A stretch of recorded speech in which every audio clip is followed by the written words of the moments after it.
What's up? What's up? I'm up here live now. I come on here right now. Just got through doing some commentary.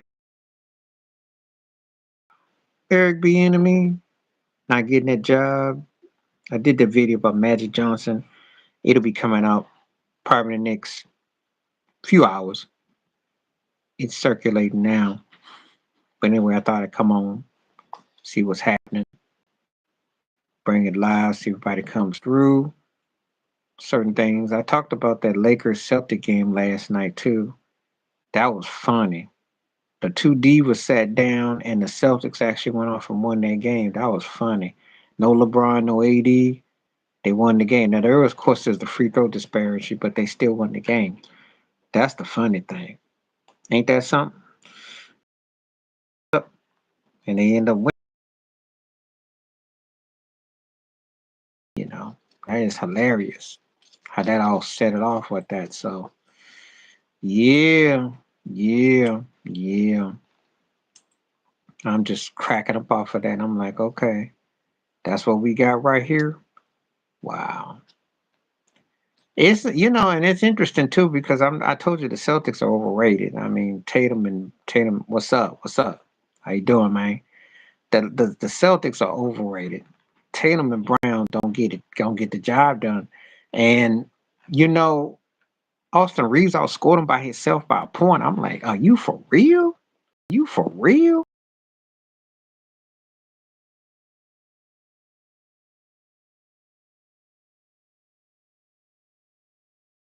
Surprise, you know. But the Lakers are an average team, underachieving, and the Celtics are an overrated team. This is not a marquee match. Ain't Celtics of yesterday. It's just two teams that basically are embarrassing themselves. But what's so funny is that they played so much better without LeBron and AD. I see them moving the ball better without both of them. Yeah, he good in a third, fourth slot role. He doesn't really function good with neither one of those cats though. But if you put him in a third role with a younger superstar situation, he might could flourish. You know, I forgot where they said he was thinking about going in the off season, but I think he would definitely thrive. Vibrant superstar player on the perimeter with him that would pass him. Then he would look good. He would look good. That's all he's doing right now is playing for role play because they know good and well that they're not going to necessarily try to hang on.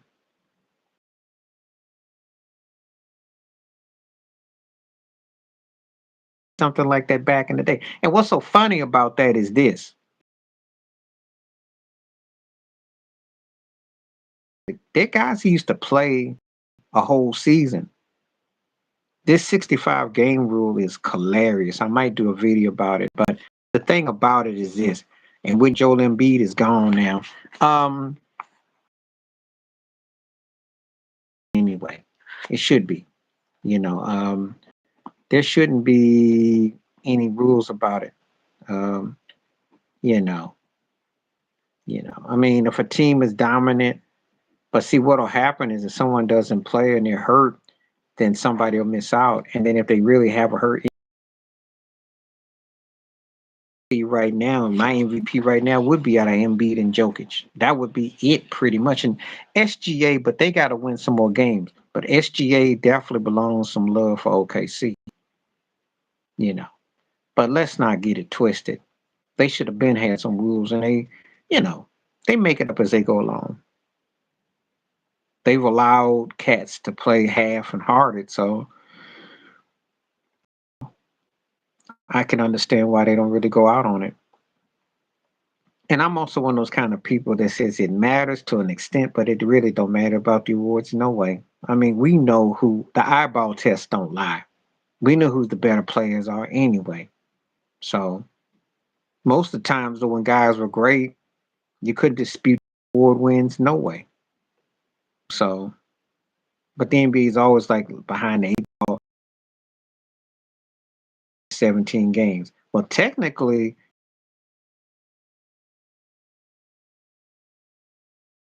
there's a rule. Should be able to miss 20. I don't understand it, but we know who the better players are anyway.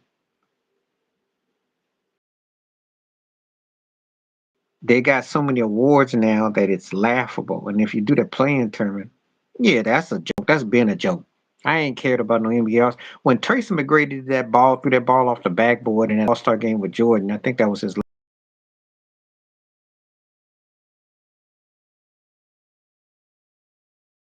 Is the guys back then would wait till the last 5 minutes to.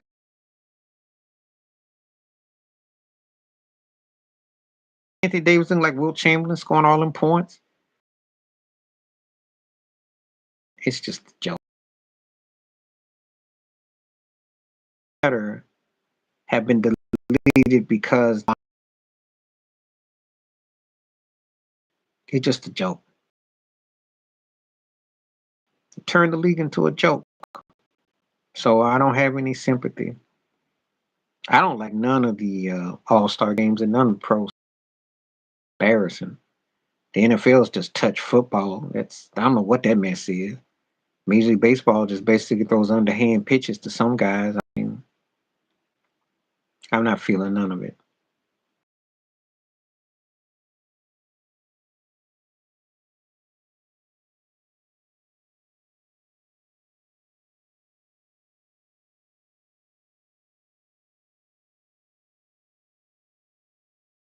So I'm glad to see that Steph Curry tied Paul Azar.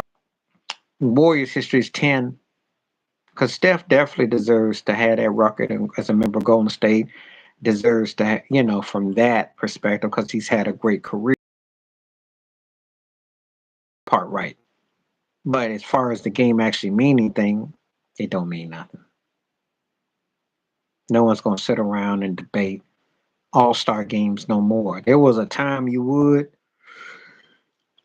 but not now. Not me. Not now.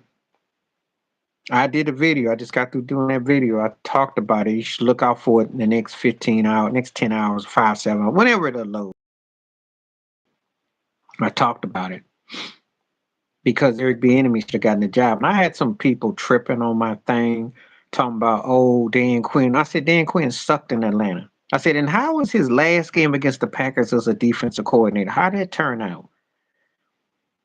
But, they thinking they playing conservative. Like, how you got to where offense is everything. So why would you hire a defensive coordinator? You just got through having it with Ron Rivera. I agree. I agree.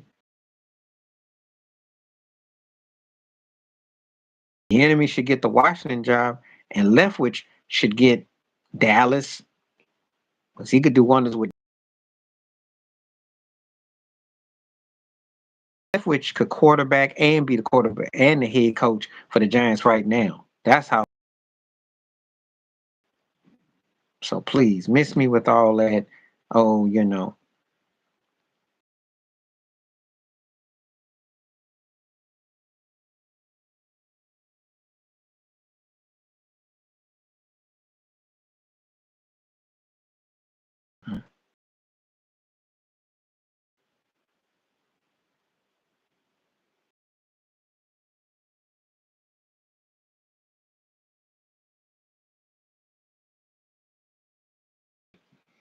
they use magic as a token.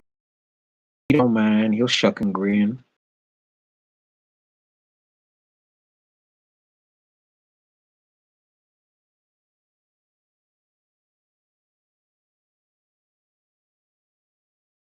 When Dak got there, right,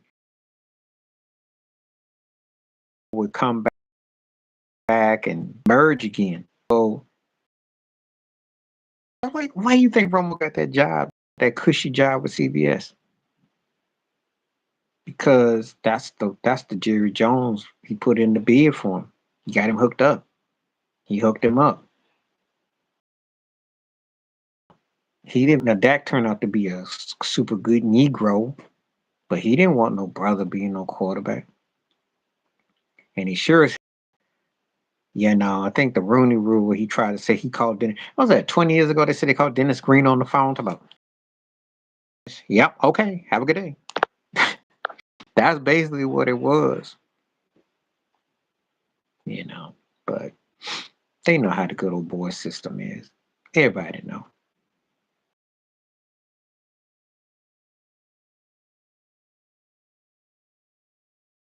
They already know. But yeah, but should be having multiple opportunities.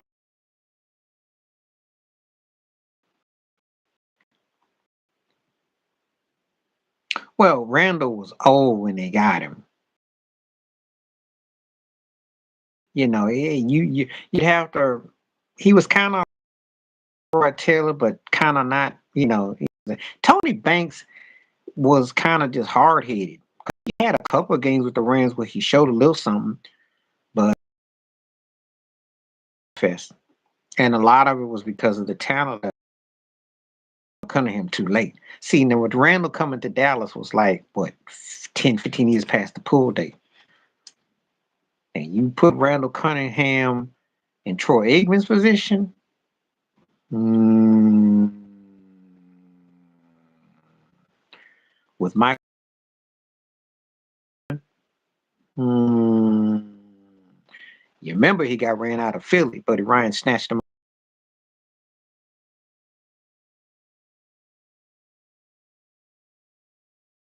when he was messing with Whitney Houston at the time.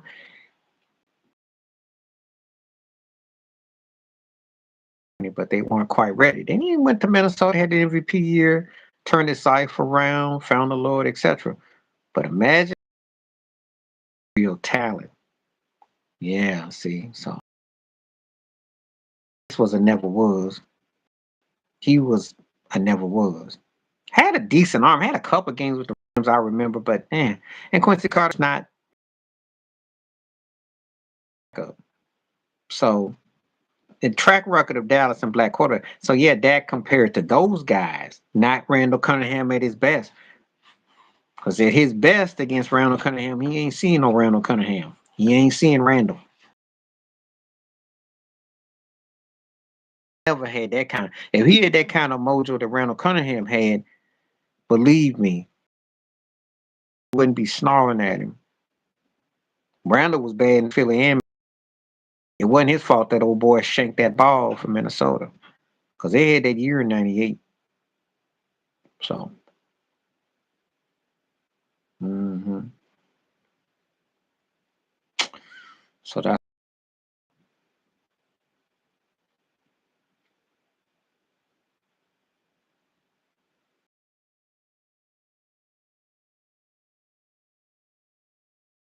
for his daddy. Yeah, Sean Springs was with Seattle. Had a, he's not. No, he's not a bum. He just not never was because that came and his career came and went. And when you say bum, you act like I thought 5 years ago. I ain't thought about Sean Springs in ages.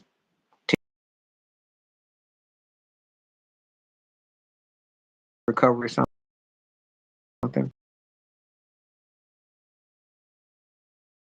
was being real. But yeah.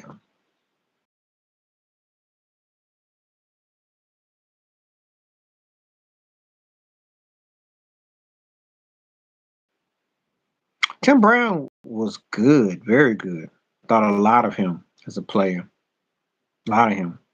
Because he was actually good with the Raiders. It's just the timing, but he was good. Ed O'Neill, solid as an actor, solid.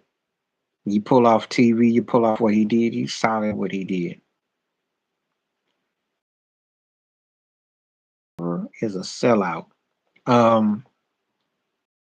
He a bum. And he always be listening to his interviews, talking about hip hop and certain. I'm not feeling him. I think he's a spy for the industry.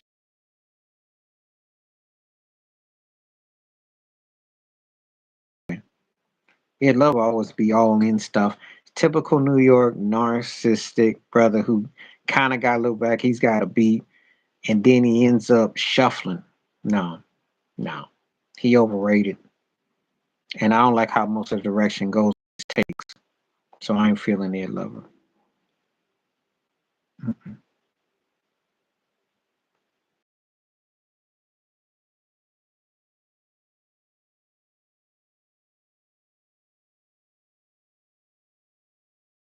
Though.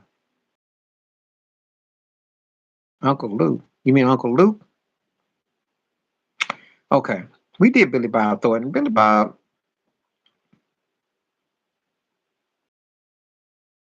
had some moments. I like Bad Santa. Had uh I can take or leave him. I mean, he's not really that deep. Uncle Luke, I'm gonna give him a solid because there's a business act and he actually tapped into something at the time. He took on the government because he had to fight for control. So I give him that. I give him that. I think he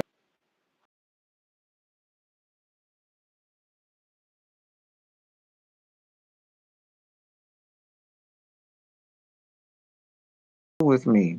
He's good. He's good because he definitely came a long way from. He came a long way from around the horn. And I like his baseball takes. Some takes he comes out. I like his Kobe take. Didn't care for his Brady take. That didn't build age well. But he brought us some interesting points. He got some. He in fact he shook up Stephen A. He was legit. He should be on a primetime network right now. He should be. He should be. Only because he got Shannon Sharp is the only reason why Stephen A. Punk move. Kellerman should be debating Skip Bayless and drop one of them over there because they got too much of the same. Keyshawn and Sherm. Keyshawn, Sherm, Mike Irvin. It's too much. Should bring Kellerman over there. The coward, the Colin Coward is a he's a bum. He's overrated. Predator. Talks. Not gonna call him a bigot, but I was in his crazy. Got hooked up. No things, but then it's like the drugs got the best of him, and no, he's a never was to me. His shows like bad comedy. He jumps on trends, and it's like, how did he get hooked up? Because when I think of Colin Coward, it's like he had to have been riding somebody's couch because he's not that good. You crazy talking white boy, crazy talking. Most, you know, you just shake your head with most of the stuff he.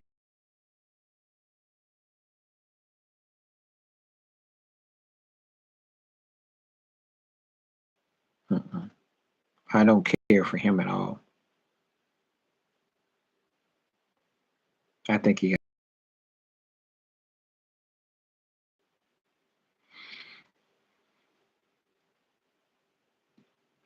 So sorry, I can't clap for the cow.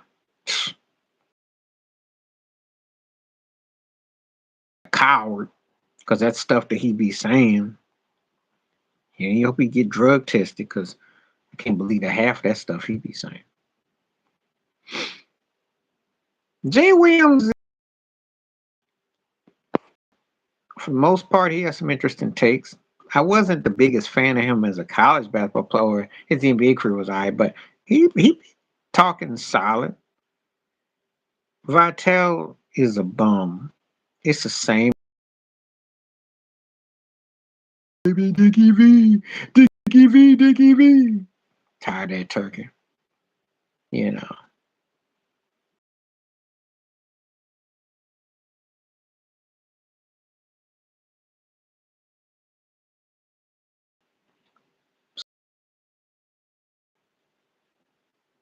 Cause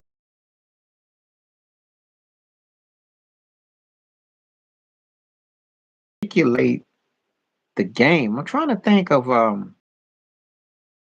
because I don't. He's annoying, and I'm not the only one.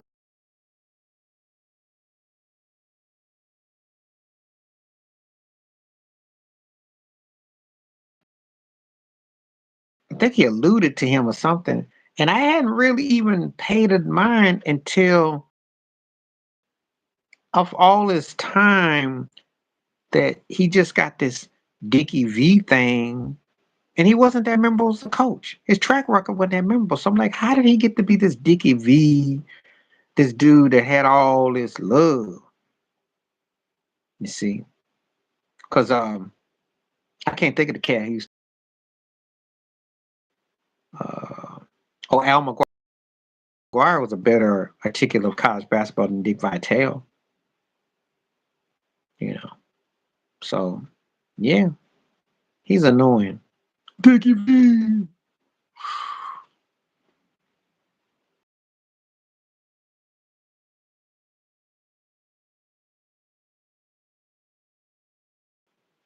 Digger Phelps,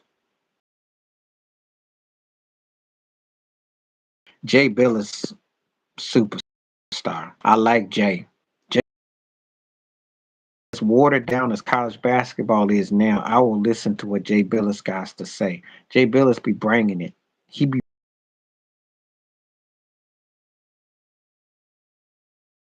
or 2 year cats brings up the depths of teams, the magnitude of players.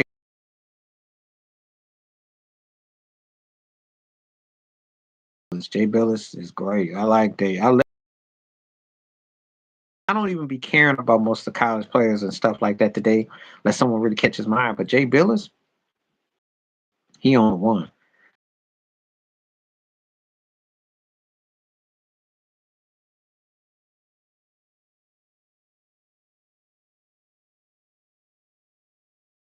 perspective and a team perspective, but also that can be, and he also gives you a nudge into them and playing. So I like Jay.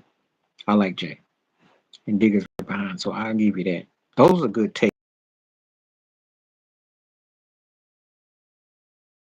I don't really dabble in a lot of college. You're gonna get out of me is old school college because heck, if I see a play or something that I see coming, but the NBA and the G League then snatched up so many cats that it's not the same.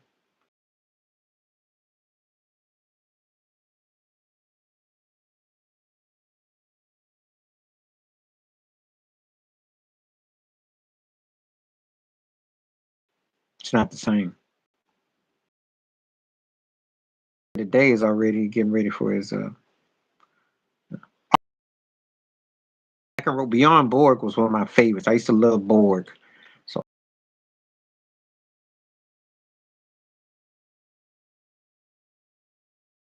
begrudgingly I give his due. Tim Duncan, a men's tennis, dominant, but he bored you because no one really gave him a threat. But he was dominant until you got to see the main four. And the four guys I'm gonna mention: Nadal, Federer, and then Murray. Andy Reddick,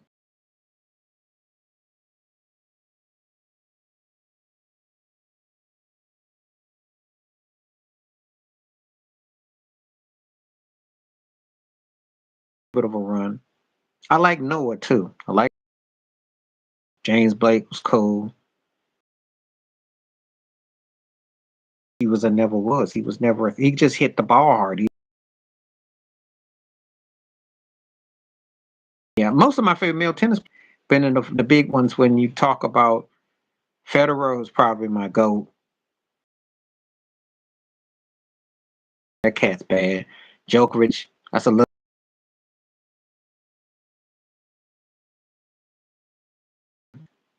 I could tell you about Vitas Gerulaitis and those guys back then, and I like a lot of those old cats. I mentioned them cats first because Beyond Borg was my dude back in bad boy.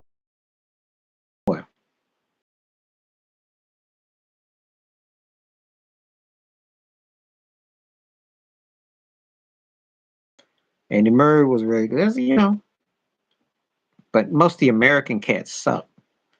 At the just slim pickings, and Andy Reddick was one of them.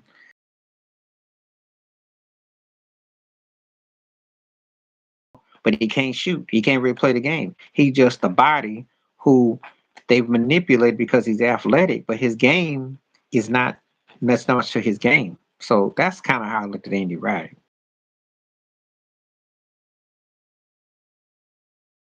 Get him out the house, but I wasn't feeling his game. So now he's a never was to me. Be a bum. I think he got some current coaches. Well, counts as a current coach, then yes, obviously. Yeah, okay. He messed with Mayor Carson. That man can coach. You put him on a legit team, he can coach. Brandon Malone, the Denver Nuggets coach, that man can coach. I'm impressed.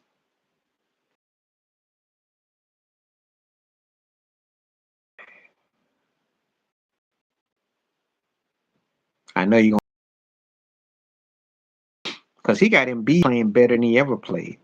He really, the Tyronn Lue, gotta give it to Ty Lue. That man can coach, and he can deal with drama and divas. Much respect. I know you're gonna ask me about Steve Kerr.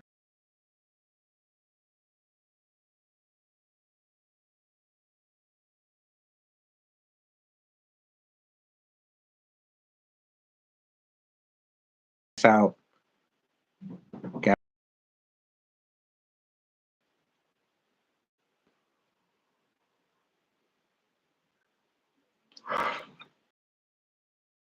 Mike Brown. Mike Brown. Doodoo gets much love. Doodoo Brown gets love from me. He underrated because he does bring old teams up.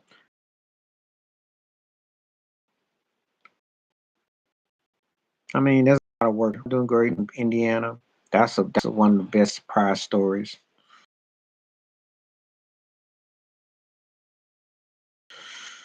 Um,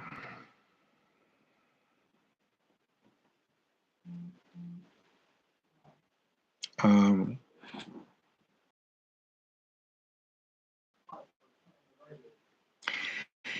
he is, and I don't even like talking about him because you see, he gotta bring it. They better beat the Lakers tomorrow. That'll be a real. And he should with Jalen Brunson. He should with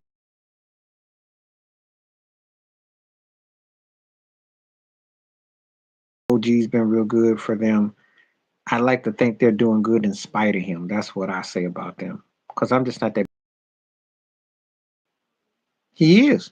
Because he messed up Derrick Rose's career. If you're a Bulls fan, you ain't gonna never forget that situation, that stupidity with a minute to go in the game against Philly and you're about 8 or 9, 10, 11 points, and you sit up there, got him last minute, and you fool around and did that mess.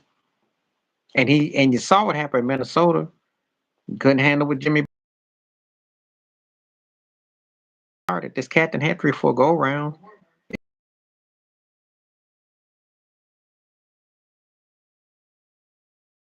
Not buying it. Yeah, I saw that whole interview out and I agree with him. And he is playing and he's been hustling.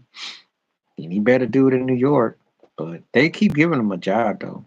So, I mean, this might be his best shot with the Knicks, but for the most part, I just not been feeling him.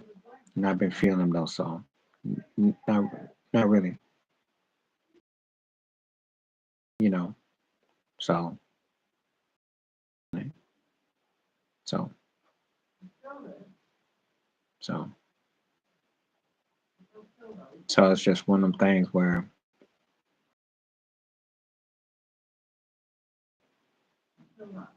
yeah, he would never get that gig. I mean, that's just without saying he would never get that job. He would just, he just not the kind of person that I would think that would get that kind of opportunity because he would speak out too much. Goodwill the first time they asked him to do a little slurping LeBron or AD's situation, he called them both them softies out. So so he wouldn't touch neither one of them, and he won't. He'll tell you the Celtics is soft like cuddly too. I mean, he would rip the league up. He'd rip Adam Silver up, and I wouldn't blame him. He ain't gonna sit there and tap dance like Kendrick Perkins or Shuffle or Charles Barkley or Shaq and him. He ain't gonna do that. He's not gonna sit there and let them sit there and because he played. He know what's up.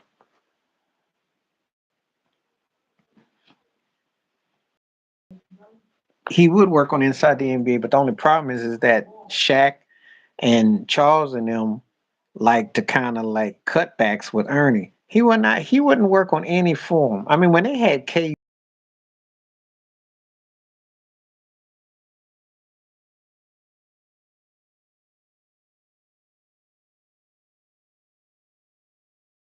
cats, the real cats, you'll never get that. You'll never get that. Plus, Sheed always backs up Scottie Pippen, so you know good and well that ain't gonna fly. That's not gonna work. That's not gonna work. So that's not gonna fly. That's not gonna fly. So I give you that. So now, mm-mm, don't see that happening with though. You ain't in no delusion of thinking, no, no.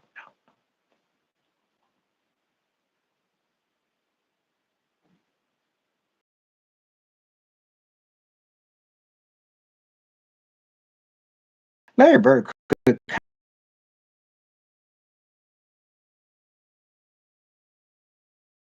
still tell you that his era was the best, and plus, he's not going to. Lamb would play the company role to an extent. They hire Magic Johnson, but Magic grins on cue for anything. He ain't the deepest articulate cat, so he would sit there and do it. I love Magic as a player and charismatic personality, but he ain't the deepest articulate cat. You know, that's who they would get. I never felt Michael Jordan wanted any parts of the media. He used them for what he got, and they used him. That's it. I couldn't see Larry Bird. You act like this is a surprise. The kid who came from East Lansing, Michigan, before you were born, he always grinned and he was accessible. That's one of the reasons why him and Kareem, kind of part of him probably thought, okay, you know, how he was. They respected him as a player. Played for the cameras, yo. He always played for the cameras. You never got that deep rooted brotherness out of him. I mean, he danced a lot. Still does. That's why they mess with him. Let me tell you a story. If Magic was really called out and held accountable for, let's just say, for the Hive, right? He would be probably be going down under more than Charlie Sheen. He ain't really he was out there, okay, and he did get kind of ostracized, but then he got himself drawn back in. And there was a time he did get black when he couldn't go to uh, White House looking for help. That's all I'm starting. Yeah, I heard about that. I heard about that. Um, I'm glad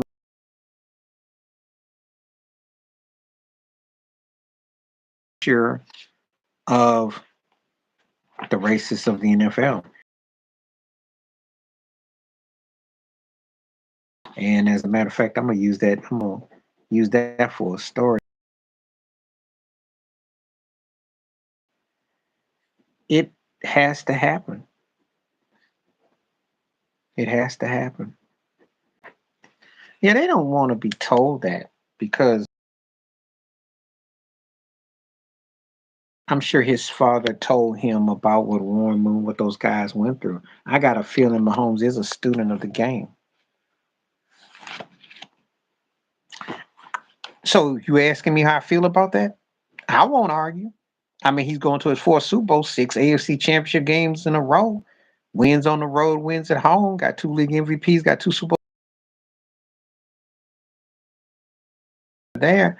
He's more talented than Brady. He's almost as clutch as Montana, and he's played with less talent. I know, but if someone comes at me with Tyreek Hill, okay, but Tyreek Hill ain't Randy Moss. Okay. And Kelsey is great, but it's not like Kansas City's loaded with a bunch of defensive talent to match that New England.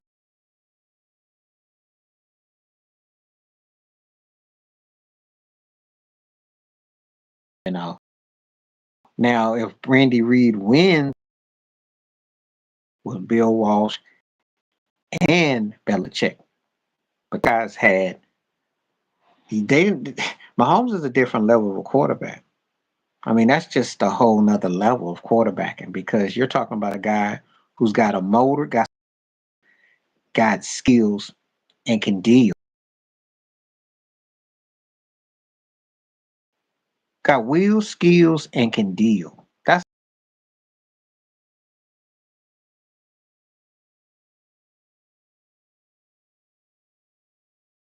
let me write that down. When I talk about Patrick Mahomes, I'm gonna write that down. Let me write it down. Wheels, deals, skills. So when I do that video and it comes out, you heard it here first. I'm gonna use those three words because that's how it is. Wheels, deals, and that kind of triple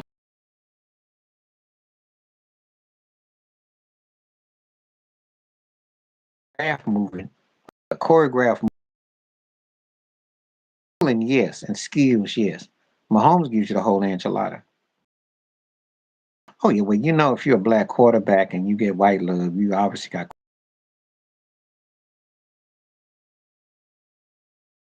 That is true. He sells jerseys. I will add that too, because that's part of it too. I mean, let me tell you something. In white corporate world, winning is essential, but if you got crossover appeal, that makes you look like you're that there's just a whole different level to it. Whereas a white boy who wins, he's got to be playing for a big do what Brady did or something when New England won. Cowboys, that's just a tie-in, so it kind of blurs the line. If you play not. But I don't see a lot of Brock Purdy jerseys being walked down the street, so maybe missing something. Yeah, Kobe's appeal was probably weakened time on as an NBA player, but his appeal was as big as anybody, almost as anybody you can imagine. That's a fact.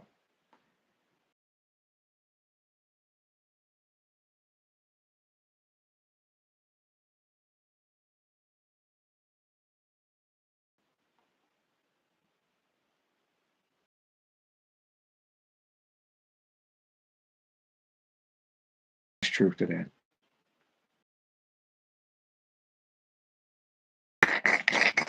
Ouch, ouch, like ET. Ouch, Elliot. Out. I ain't arguing that. I ain't arguing that. Because that's the first time I ever seen a white Super Bowl based quarterback with. I am really hard pressed to remember another's. When Cam Newton said that he's probably the 10th best player of talent on his team, I should do a video about that because I'm going to write that one down too because Cam said that too about Purdy.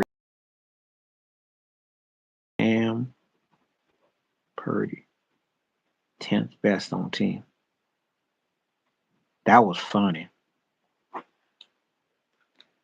That's why I was thinking about Cam because I saw that video yesterday and I was cracking up. He said he's 10th best. And Kimberly round on ESPN. But he really, I'm going to say it, y'all should have beaten him.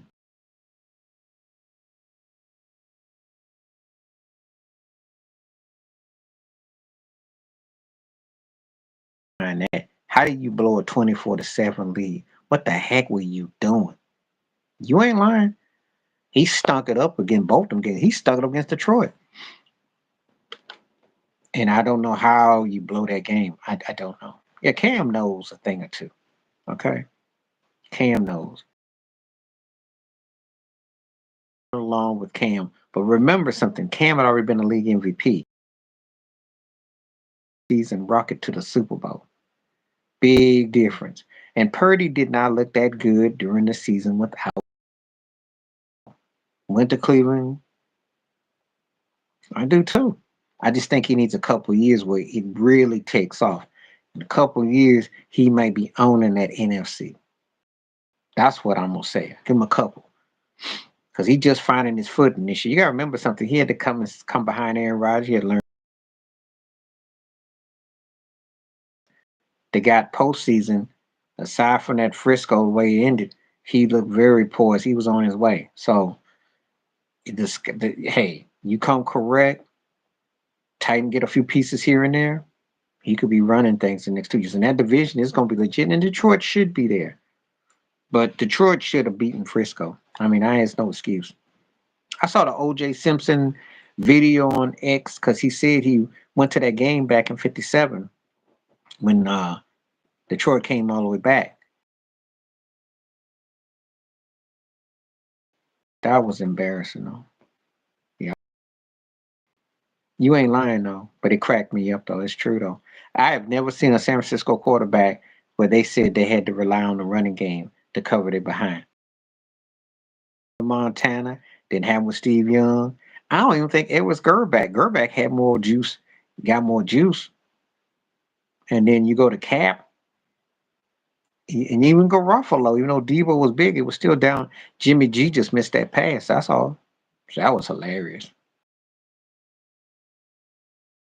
Yeah, he give you the hey look, Garcia's what I call the closer, like the base. That dude before Nick Foles emerged, that was the dude that had that thing. He had that thing. Hold up, right back. Oh, he had that thing.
Oh yeah. I mean,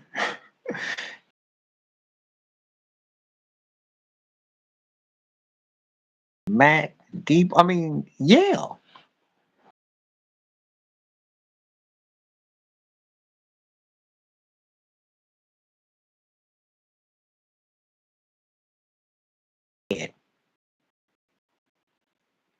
Purdy, like garbage in them games. I mean, also Cincinnati got ate up at the crib. Um, his Super Bowl was against Dallas. If I'm Kansas City, I get that film out against Cleveland because that's where Purdy got exposed. I go dare him to beat us with a deep pass. I dare him to pass the rock like that. The thing about right when he rolls to his left, that's where he's more dangerous. Play act. He got beat up on. So yeah, yeah. I'm not even gonna argue that. But I've never seen another quarterback where they said, especially was good. He do. He doesn't have a counter eye. Of course, you're not gonna have a counter eye when you're going against somebody like Mahomes. No way, because Mahomes is gonna usually be, you know, very few quarterbacks on the other side are gonna match Mahomes like that. But it's just that's where Shanahan has to give him a check down, you know. So he looked better last year in the playoffs except that game against Philly. He had enough to beat Dallas. But this year he looked. I mean, they tried to say that they were, didn't play long. That wasn't a real move the ball against them. But Detroit, I'm like, I'm still amazed how they, people gonna say, oh, they came from behind. I said, no, it's just a choke job. That's what that was. What you want to do, Mahomes, you want to make him, whatever you do, you want to make him play quarterback. You don't, and what I mean by that, you want him to actually heave the rock down the field. You with them dinks and dunks, and he kills you with time of clock of possession. If he keeps your butt out there on the field a long time and he's working you, you ain't gonna have a chance. You don't have a snowball chance if he can work you, grind you out, tire you out. He ain't got no problem with taking 3 points. That's what they've been doing. They did against Miami. They wore them out. They wore out Buffalo eventually. Josh Allen missed passes, yes, granted, but they wore him out. Well, the thing again, he does the post up so well, but the thing about it is, again, I tell anybody, if them boys for Kansas City catch passes, you're in trouble. Because Mahomes is a more mature quarterback than he was when they played him the last time. They're better suited. They had a good defense against him. He was sloppy in that game, and they still came back. So you got to think that he's like 3, 4 years. He's more mature now. Pretty much, that's what they ain't. And I know as a Packer fan, though you hate the Lions, you like dumb. You just a dummy. I'm like, how can you be cute and play cute? You take those points, you make Frisco have to move the rock. How dumb can you be, meathead? Lions fan. I'm just like, come on, man. It's been 30 plus years since we even got to this game. You're going to be another 30 years before we see another. Because you know that sometimes, yeah, I'm like, sometimes your ego, you got to put your ego away and play ball. Frisco was there for the taking. Detroit did what y'all didn't do because Detroit was able to maneuver and put them points up. But y'all would have beaten them if y'all well that LaFleur ain't gonna do nothing stupid. But let a meathead run the team, you get meathead results. So that's just embarrassing.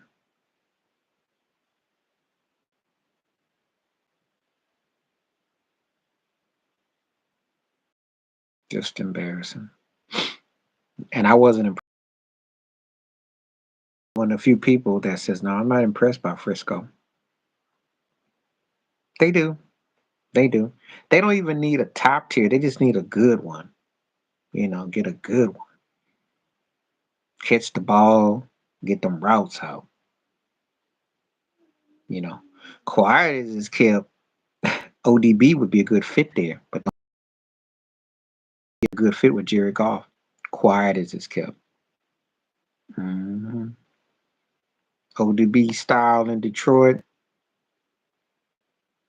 Somebody named Devontae Adams.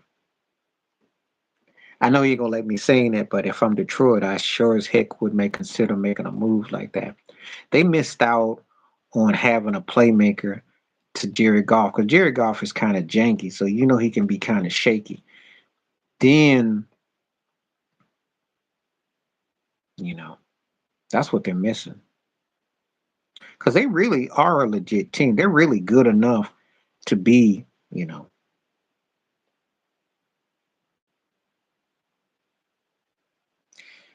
Well, they got to get rid of Diggs go. Diggs go to Detroit. If Diggs wants out of Buffalo, he goes to Detroit.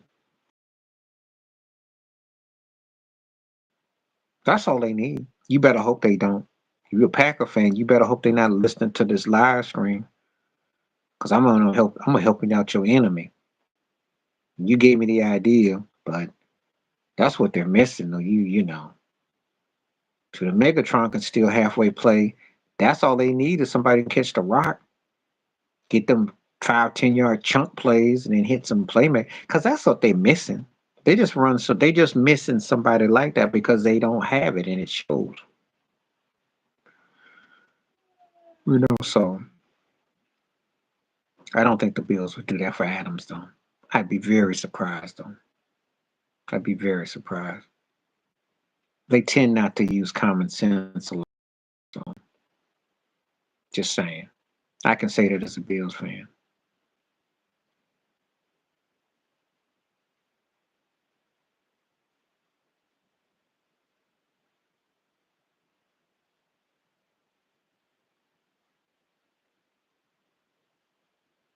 Yeah. They just don't tend to do it. So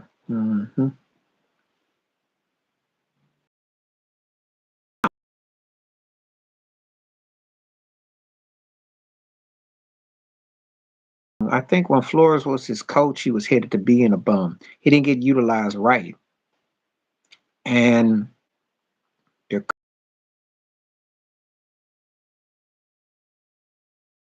he'd be a bum when he's trying to. The only time he comes across halftime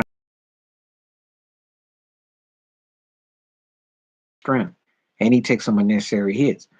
But the fact that he was MVP consideration, that he definitely came up big and Waddle, he's proven and all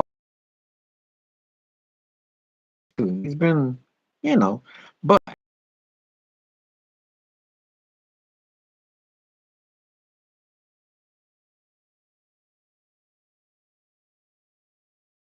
aspect, and eventually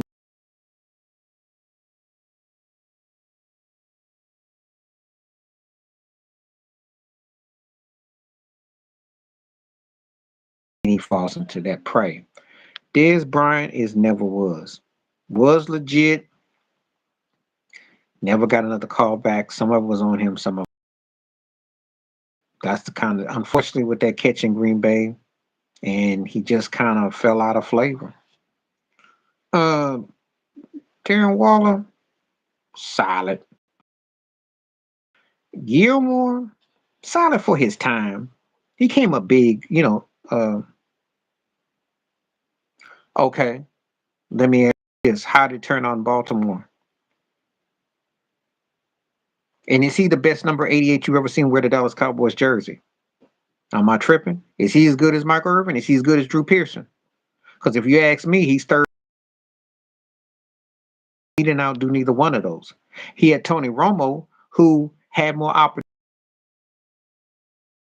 than did with Irvin, and Starbuck with Pearson. So he should have been even better than he was.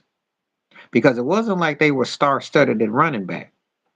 Not more clutch than Drew Pearson. The catch against Minnesota says otherwise. Drew Pearson, Hall of Famer. Drew Pearson got rare.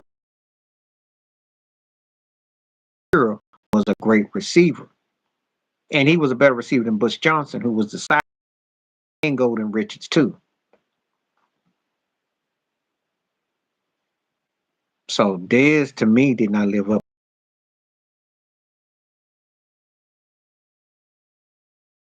to receivers that I seen. No, do I think he was good in spurts, but I never thought he was a Super Bowl commanding kind. I never thought oh, this guy was going to be something like this. Was he better than Andre Johnson with Houston, who was bringing up consistency year in year out? Was he with Larry Fitzgerald? Was he bringing up year in year out? Come on now. But we can title till we won't. But if I think of 88 in Dallas, he don't come to mind. And CeeDee Lamb, who is to be almost as good. Darius Slade, Fletcher Cox. They were solid, solid. Colston was good. As a matter of fact, he benefited the most when they got Reggie Bush. Colston was the surprise because just we more so that even though Deuce McAllister, Marcus Colston came up bigger, than, and I was very surprised how well he turned out receiver. He was an upgrade. They got way more out of him than they did Reggie Bush.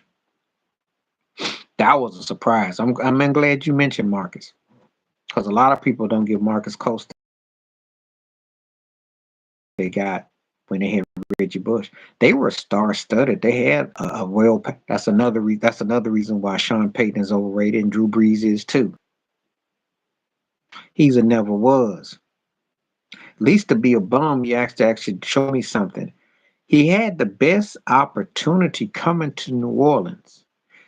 And all he had to do was, he couldn't run the ball more than 15, 20 times a game. He didn't really, they made him on special teams. They tried different things.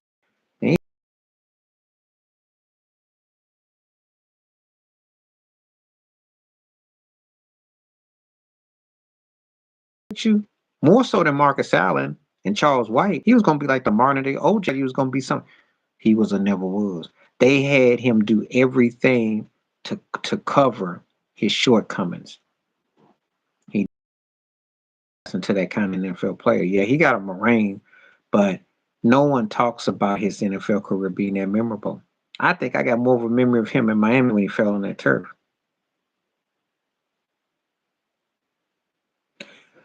Now, Kamara is more solid to good.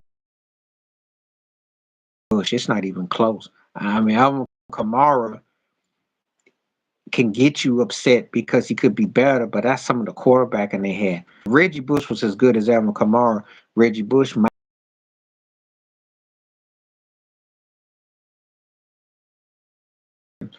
college football just like basketball. If you even have a match and you're on a championship level team, the hype will be tenfold for you. He did not match it. And I think it was the curse of that Kardashian mess. I don't know. Just sucked the blood out of him. He was made into a Kamara type. He was supposed to be better than Kamara. He wasn't. He wasn't. He's not even. I know what you're going with it, but he's a never was because Kamara exceeded that. And if I'm going by that, Kamara is in the good section, even though he dangles comes. But Reggie Bush was a never. I didn't his SC. I had a buddy of mine who was working in sub shop. He was trying to make enough money to buy him a Reggie Bush throwback jersey because they loved him in college. Reggie was the jump. But Reggie's pro career, not the same. Not the same. Not the same. Not the same. Mm-mm. Mm-mm. Mm-mm.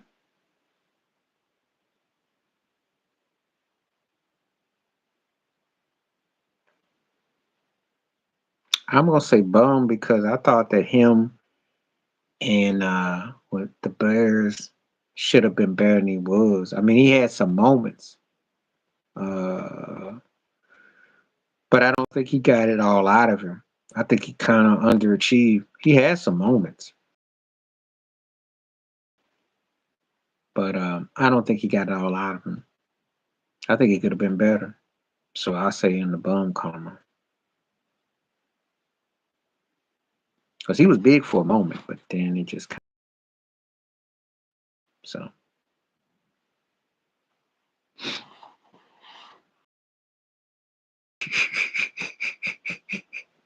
Elmer Fudd looking white boy. And I go back to him before he got to Notre Dame. Because I remember when he was in Texas and he was all stiff and yeah.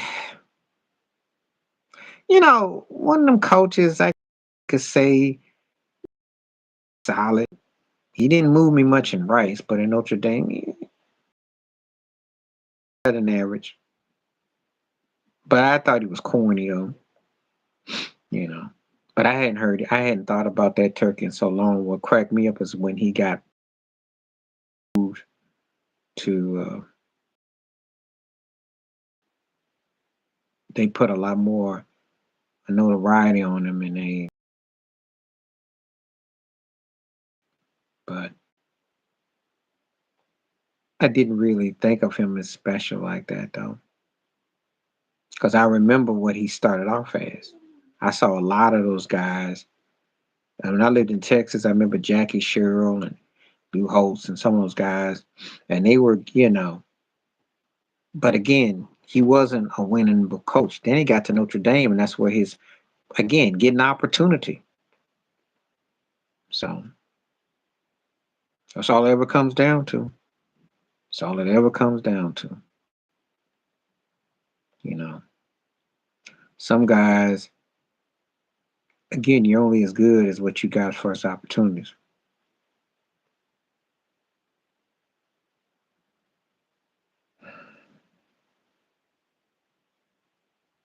Regis was solid. He was solid. He did the rounds of what he did. He was solid. I'm gonna go this in different order. So Jennifer Hudson, bum, because she ain't got no memorable songs. For all them awards she's done enough to, but I don't really be feeling her. I just don't really think that it's gone anywhere. It's like an all around entertainer. What, a voice and something, but it's something's missing. It just ain't there, and there's no drive. The generous is a never was to me. Overrated, one trick pony, and talk show. I've seen better. It's cute, kind of cozy, but it's got no pizzazz. It's just don't. Well, a lot of stuff she does is just talent. I just don't get it. It's just something missing. Sorry, I seen better.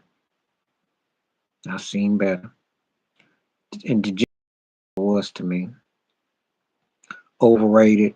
Wasn't for her stuff. I don't think she get half the buzz because she's mean, racist, and she just like Starbucks light, and it's just corny. So I'm not feeling her at all. I don't find her funny. You know, just a system and agenda that wanted to make her a version of Rosie O'Donnell. Jim Belushi never was. In a couple of things that I watched, but his brother was the one holding it.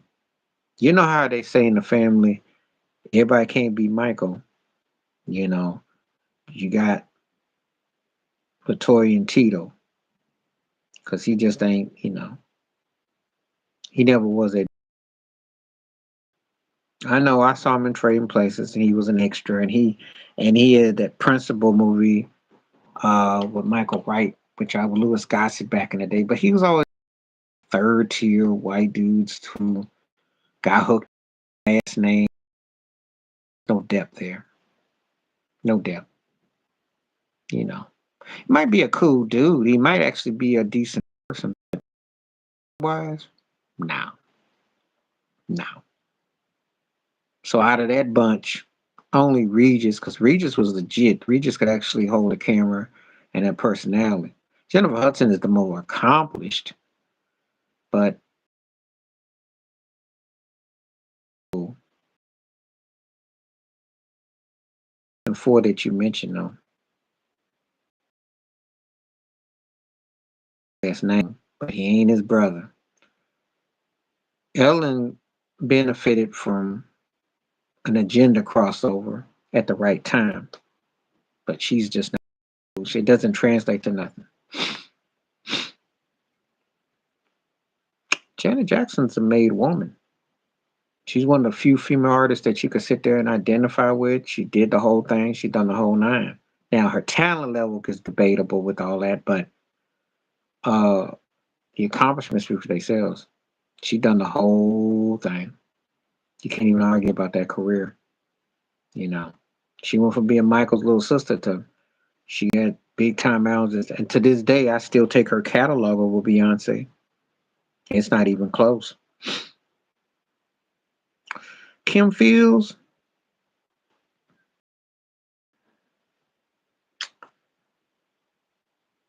solid, solid. She did as well as she could do. You know, she wasn't never going to be no top box office the movies, but she was, you know, she did solid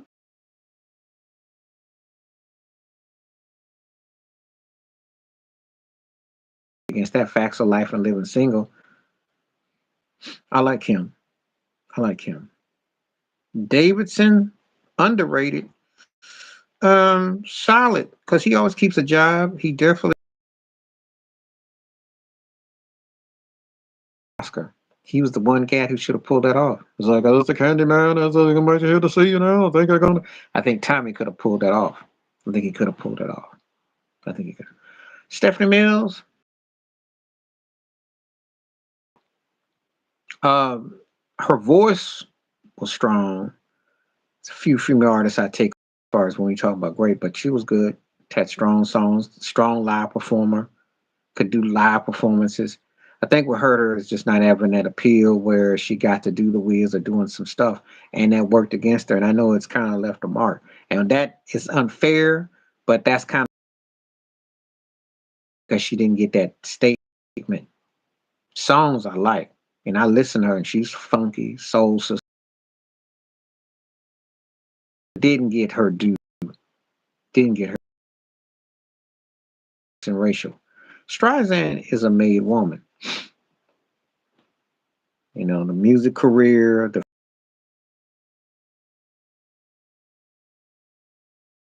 you know, um, got a body of work that speaks for itself, an appeal that stretched across eras. She was so she kind of speaks for herself. I like a lot of her songs. I got respect, and you can't argue against. She definitely made a name for herself in film, music. So you know, so I give her her due. You know, strong businesswoman uh, with a lot of pull. Because John Peters, who used to be her boyfriend, was a hairstylist. She hooked him up. He become a Hollywood producer. So if you can't tell me how more gangster can you be, that's gangster right there. She made moves. So I will acknowledge what credit is due. You won't hear me take nothing away. You know, I'm not the biggest Tarantino fan, but I'll say that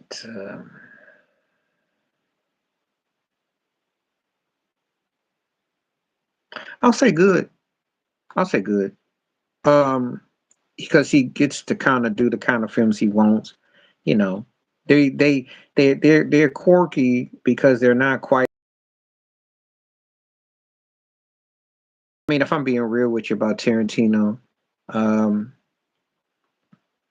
he's a broke Scorsese, but he has a lane that works. Things that has worked for him. So I'll give him the biggest fan of him.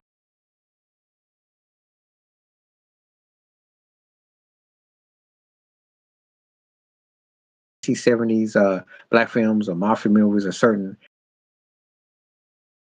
look more organic than he is. He's a good sample of, if you like. The DeBarge is underrated, and I am going to say they fall in the category of with some great songs. Didn't quite get everything out, but got enough out that in the pop culture landscape, a lot of people benefited from their careers, sampling, looping, etc. One of those stories that should have been even bigger, because El DeBarge, at his best, should be mentioned. But and I was listening to him and his sister Bunny, you know, and their vocals and writing, talented family. So songs still speak for themselves. Underrated in white world, not in black world. Black world, they're great. The only thing that doesn't make them made men is because their ego has hurt them. They tend to self-destruct. TV movie comes out, they don't have an album or a song to promote. Lost opportunities. They've been their own worst enemies. But when you consider I've called them the Saturday Night Live of groups. But I have to respectfully disagree with two Raws watching. They're not um, they're not a better vocal group than the Jackson Five, and the lead singer, but Jackson Five had better songs. The Temptations had better songs and better talent. The Four Tops had better songs, better talent. The Spinners had better songs, better talent. But what New Editions got going for it, the longevity to come back as a cohesive unit and also spawn those solo careers. They're not going to win catalogs against better groups or the vocals against better groups, but when you put the whole parts together, favorite groups and on stage they can hang. Albie Sure is a never was to me. I liked him. Love Night and Day, his part on Secret Garden. And he co-wrote Forever My Lady and he did some with Tevin Campbell and worked with Heavy D and the Boys on Hooks. But he was never was as a vocalist. He wasn't that deep. I like him personally. I think he's and I'm definitely praying for him and hell that cakes. Vocals weren't that strong. Had a decent sound with his cousin Kyle West.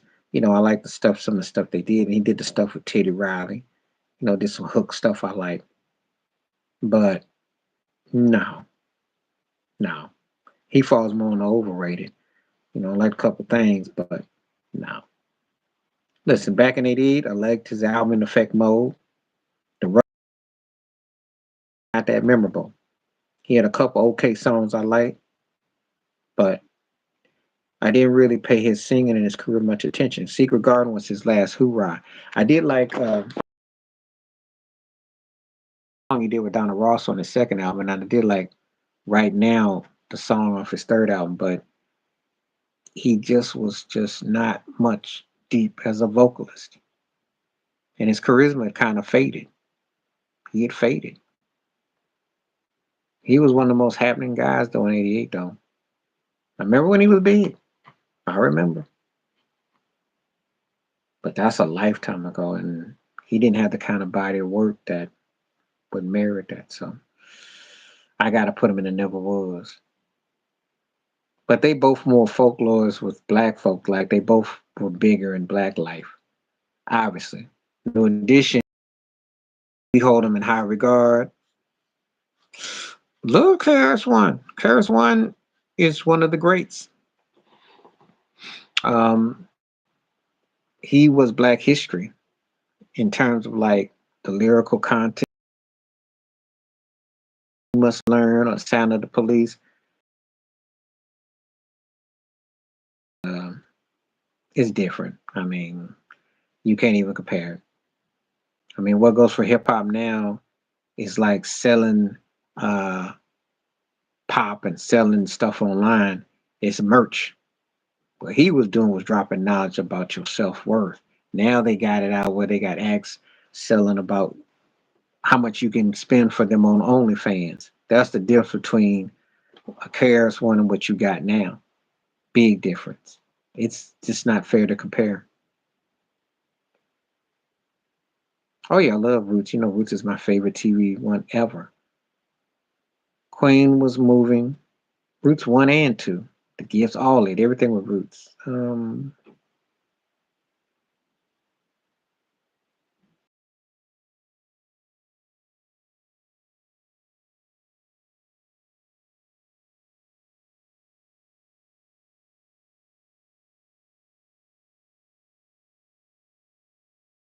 Miss Jane Pittman with Cicely Tyson. If you never seen that one is strong.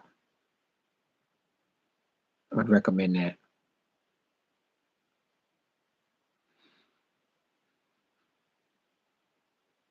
Like you ain't the only one. I didn't want to see nothing white. I didn't even want to see no vanilla ice cream. When you watch that, you want to throw that thing over the balcony. You ain't the only one. Hit you because a lot of what you still see today is reflected. Uh, the denial and when you're going through stuff, it's real, you know, and it wasn't that long ago. And yet people have to mask themselves and act like that they've moved on and they're more we past. You get people like Jay-Z talking about we past kneeling, we past that. What are you past?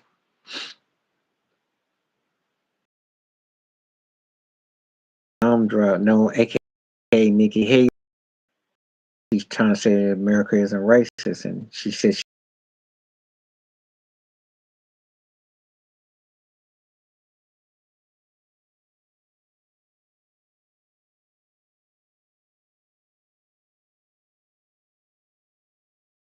still exists.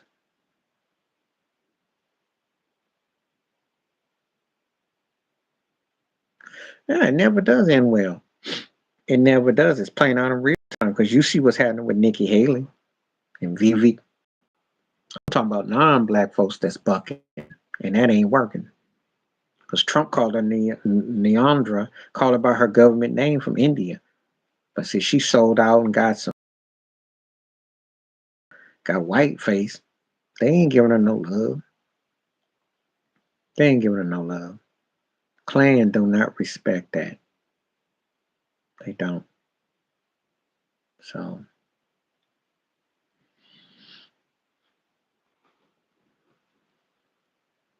oh yeah, oh, yeah. hmm See, and I love it when it happens to non-black folks who try to be white. That's comical because see, it's like, oh, y'all really are knowing that y'all part of this of us, but you don't want to admit it. You don't want to ever say that we got the African roots of what we got to go. It's like because when them folks flip on you, they tell you you're not. Try as you might, you're not accepted. Try hard.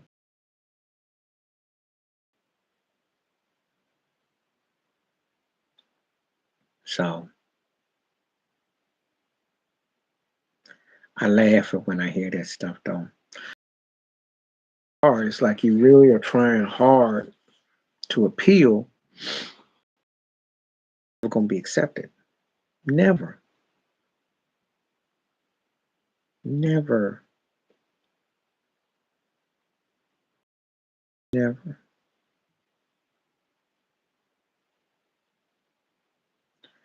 Allow them just won't to think that people are gonna just take that they make their names more white, and that's what they've done.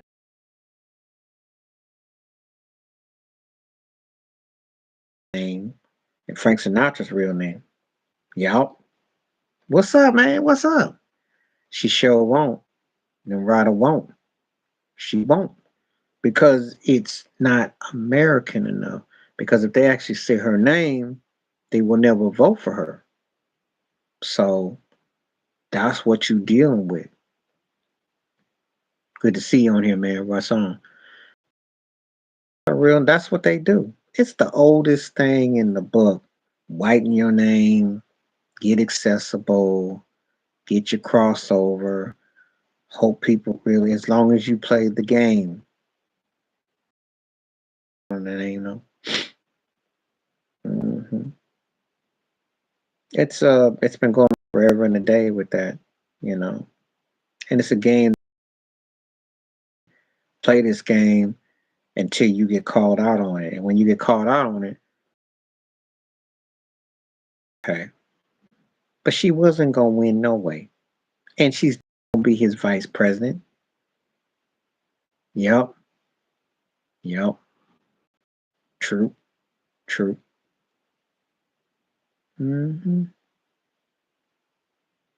So go find you a stage name that sounds appealing. You know, make yourself seem more American, less threatening. We're gonna make you over. When I talk about those Hollywood studios and what they get through touching you, who you are no more, because that's what you have to say yourself to be. That's what they do. They don't never ever want you to, you know, you know, get more effort, make it less ethnic. That's what they want. That's what they do. And they have a way of dictating all of the whole nine. And that's what they do. So that's what they, that's what you're dealing with. So that's how it goes down. So, you know, so, but it's been going on forever and a day. And it's something that continues to go on because you see it. She kind of knew what she was involved with that, though. I mean, that whole thing with that baby was absurd, but that's what they think, you know. And if that baby, I looked at that baby, I'm thinking if that baby is making y'all think of Seal, then dang, y'all don't want anything. I don't know what y'all define dark as, but all right, great to see you, man. Yeah, I'm gonna call you up soon because I have to call you on. I'll call you up on the instant message. So watch how far you can. Man, glad that you dropped those gems in too. Appreciate that too, for real. Appreciate you, man. Thank you. But yeah, she was crossed over in Canada, crossed over with her little TV show. But yeah, it was something that was she was dealing with. You know, Harry did too. Harry being a Nazi, playing up for play. See, they ain't all done that. Black language phase want to be, because they don't have no identity. That's what you're getting, you know. But I think that she kind of knew what she was dealing with as far as that, because you can't live in America. You got to where you are. You never go. You always got to deal with leave because you got more money. You always have an episode. Now, whether you tell the truth or not, that's another story.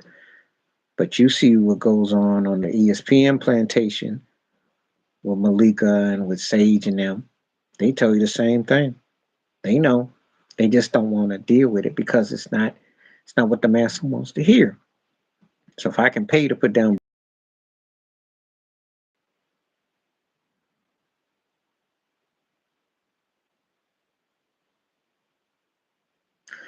no, no, no. It was done on purpose like that.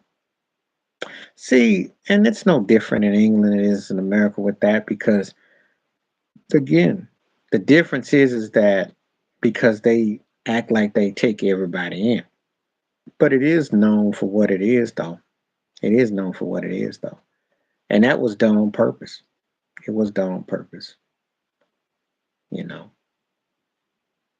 But somewhere along the line, it will come back, you know. It will come back. It will come back.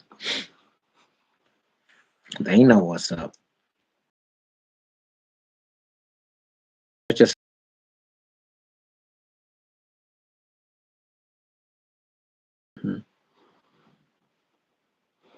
so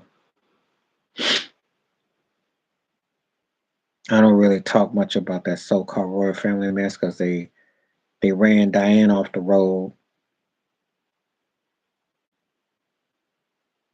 He's not in over his head. They are in over their heads. And Giannis is to be held accountable. And why I love Giannis as a player, I like his almost more old school mindset. He got diva in him. Buddha had to get kicked out because he sucked as a head coach. Then they brought Griffin in, but this is on Giannis. And see, Doc, because if he sucks, he goes back to the booth, but he'll get a job. But Doc, they do miss. Doc's problem is that he gets outsmarted often than not. He has underachieved. He hasn't always delivered what he's supposed to. And obviously, Rasheed Wallace brought up a great point. They don't play Brook Lopez like they should. And that's coaching because they want Giannis to flourish as the man going through the middle. But Dame Lillard is not. You can't just say you're going to be an all you can score situation.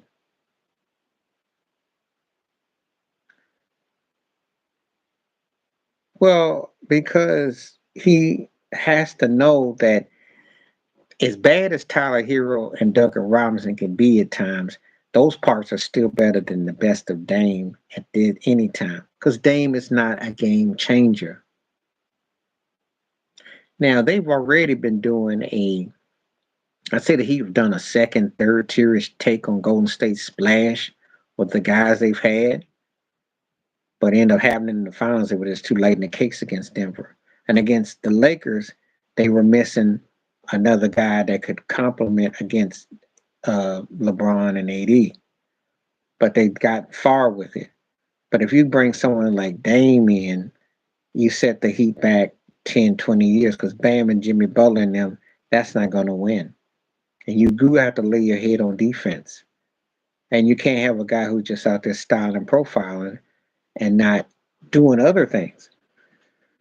Riley wants a superstar, but Dame ain't. You got to get somebody like Giannis to bring a Dame in, but you still need a Bam to be there.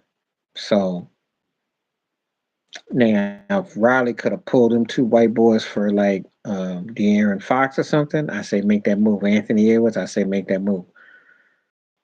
If Jamal Murray's healthy, I say make that move. It's got to be somebody like that. But for Dame is older. Dame's set in his ways, and Dame is not going to complement those pieces. They do. They need to get a guy in there with who complement where one more after OG, and they could be a threat.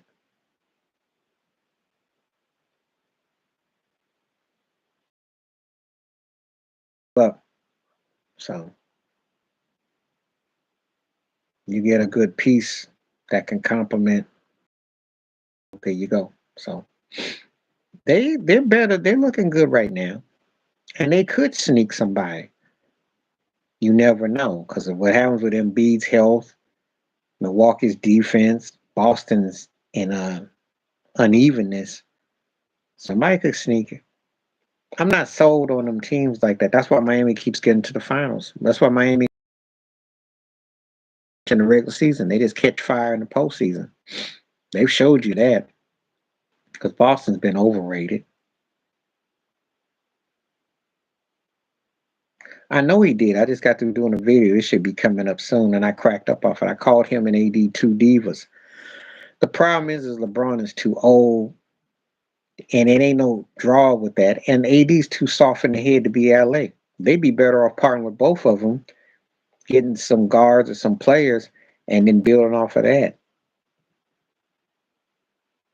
You know, so. Well, they should be able to beat Boston. I mean, Tatum and Brown don't do what they're supposed to do. They're too wishy-washy and consistent.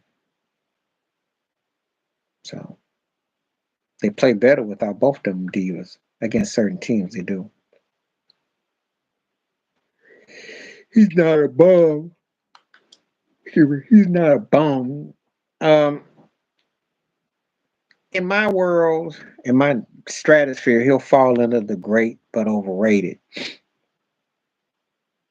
Um, Great because he had a great body of work, that will be in his numbers and all that.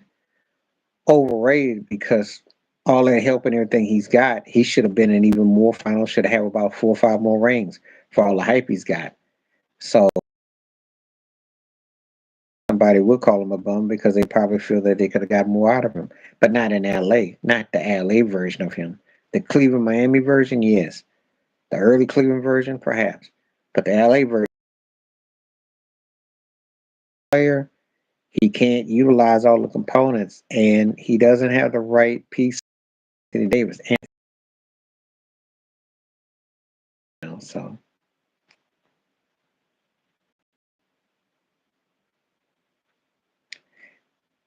they overachieved. Mo was decent in spurts, and Big Z had a place, but they were a warm up act to obviously what he got with D Wade and Bosch and all that. And then later on, he's had better talent as time has gone on. But Big Z was legit.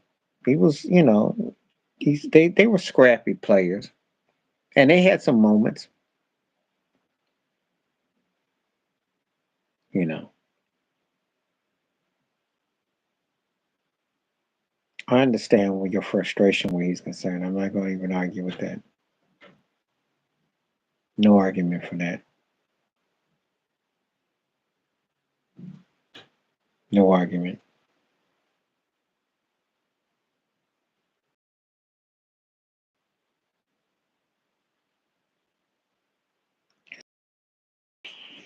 His moving in motion did, but Shaq could still go off on him. I like it how people let to come on and say so and so gave Shaq these turkeys heads, still was doing 25, 26 on cats in his peak in his prime. I have never seen anyone stop Shaquille O'Neal in his peak in his prime. I've seen people kind of have a moment, but they may have had a moment against him, but nobody stopped Shaq in his peak or his prime. You can disrupt him with size, but a lot of times if Shaq was in the groove, he was gonna come and get you.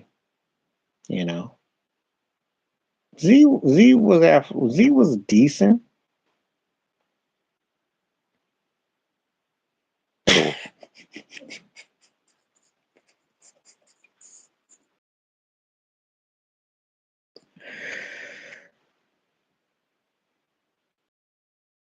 But right now, can stop Shaq sitting down eating donuts and dumping donuts now.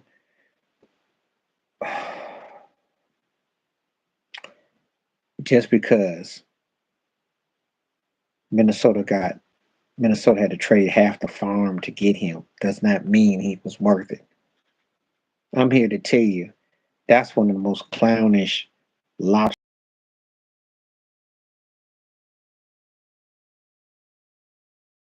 Okay, uh, you train all that for Rudy Goldberg. Dude, the only thing that he would stop Shaq, maybe he was a cameraman. I'd like to go find that picture with Shaq against the Nets in '03 when they three-peated. And you had four Nets hanging near Shaq and jumped on him. And to understand the brutality and how filthy he was with it. Rudy Gobert can't even stop Andre Drummond. What makes you think he could stop a Shaquille O'Neal? Andre Drummond, you chicken him. Like,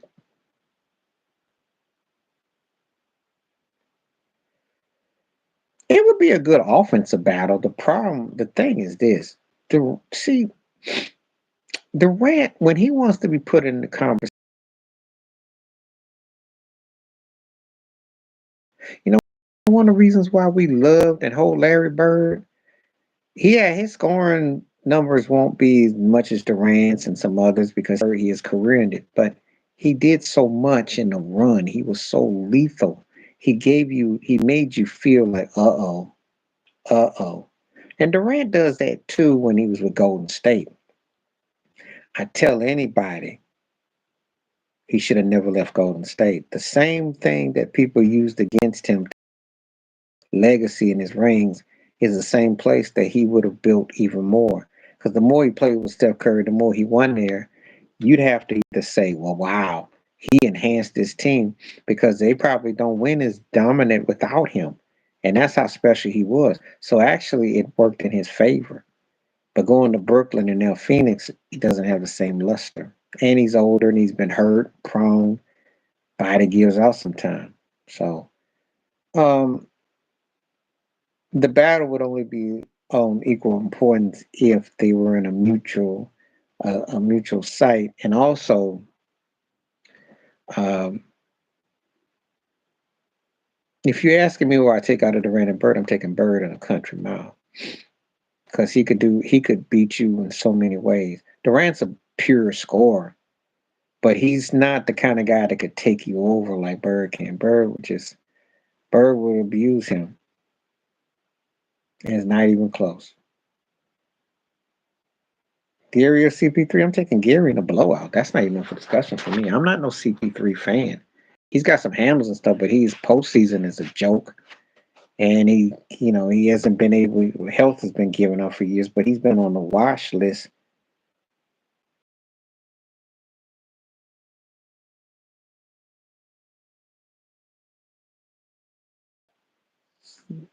I'll take Gary Payton's career over CP3. I know some people got CP3 as one of the 5, 6 best point guards ever. I'm taking Gary Payton. Gary showed me more, moved me more. CP3 to me is a lot of smoke and mirrors. I mean, he good, but he ain't great.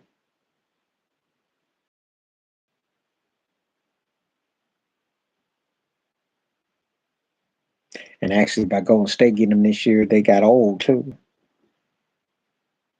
I just don't, you know. I gotta see more. Excuse me. To I would be like, okay, yeah. I'm just not seeing.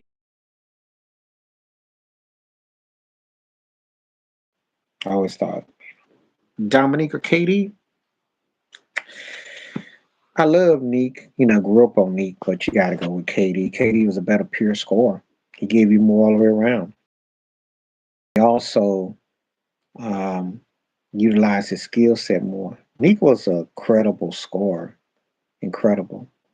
Um, he created a lot, but I just have to say, Kawhi.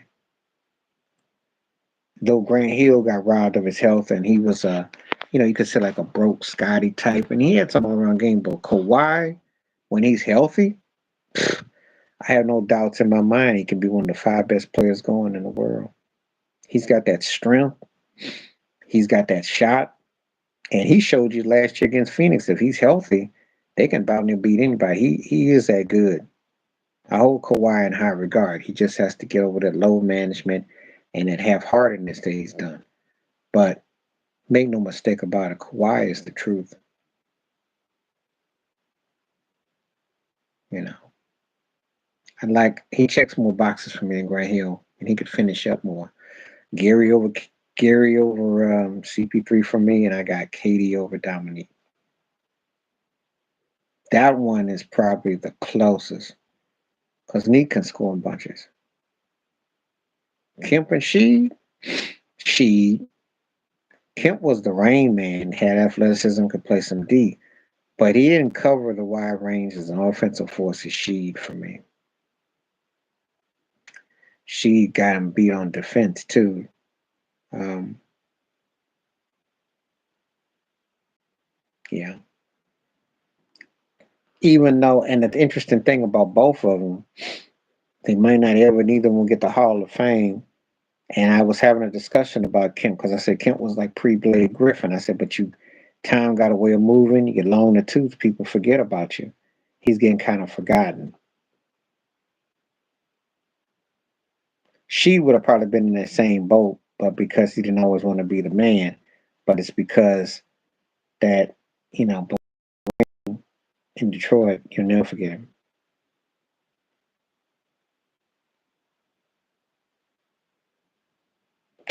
I'm going to say Dikembe Mutombo.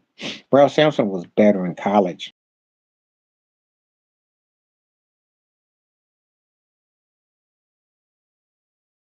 NBA career was taught things worked, some didn't. I liked him in the All-Star game with Magic Johnson. That's the zenith that I actually got to see Wonder What If. But we never got that guy near enough. Mutombo made himself. Mutombo was like 48 when he was in there. I think he retired at 69.2 months or something. That's kind of make believe, but it's not all because he was. But I have to give Mutombo the edge. Mutombo played body work. You know, Thompson for the for the culture. Calipari, had some moments. I think, but I gotta give it to John Thompson. He had better overall players in different positions in different eras. Won the chip, and it was something um, magical about what he did. So I gotta say, is a strong coach, but John Thompson took cats from the hood, took cats and molded them and made them, and you know. So I gotta give John Thompson his due. Probably in there for the career. Um, Again, he's a cat that I don't particularly care for. Excuse me, but body of work speaks for itself. Impact speaks for itself. The talent, and I do like Cheney, but he won in big ways. He was a big time coach, and sometimes put your bias aside and just weigh everything. So yeah, it probably was underrated.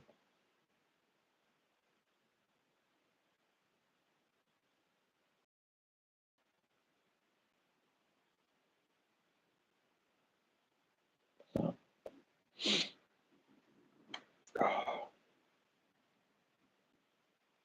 also, yeah, you know, yeah, that Arkansas thing. That's when Bill Clinton was president, and I remember that like yesterday. And yeah, they kind of downplayed it, you know. But again, he won a chip, so they didn't want to, I don't know if the Afro scared him, I don't know, but he won, so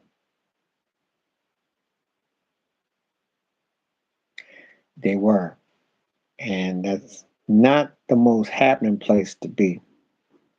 So yeah, yeah, when they won, you know,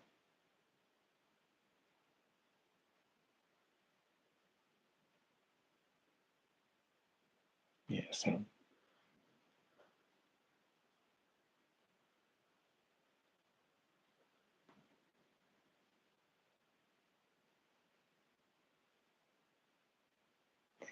yeah, yeah, I'll give you that. I'll give you that. Definitely,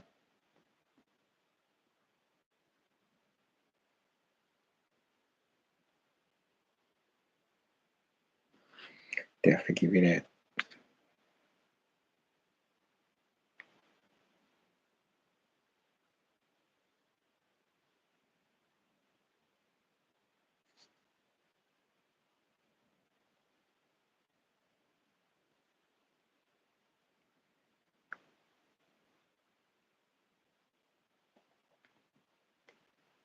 What I got? What I call basketball coaches of all time. Uh, that's a good question. Who would I say comes to mind? You could say Bill Self. I'm gonna throw some curves at you on this one. You might could actually make a strong case for Rick Pitino. Now I know he didn't win multiple, but considering you can make a case. Um, because I think there could have been more. And Calipari, yep, because he sucked in the NBA.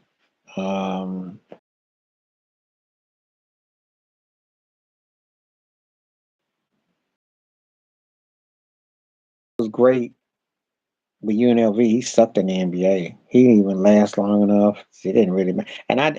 And I say that because these guys get this acclaim like there's something special, but it really wasn't that deep like that. I'm just saying. Um, yeah, you could say that.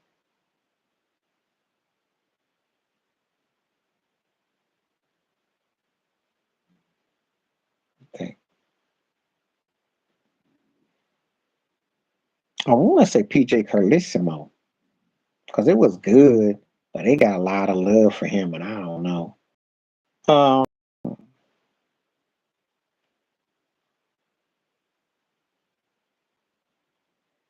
he did a good job. He did a good job.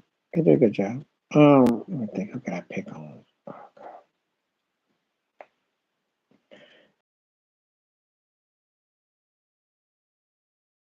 Michigan. They're not really that good. He had some promise, but it didn't really manifest. Yeah, Calvin Sampson. Um,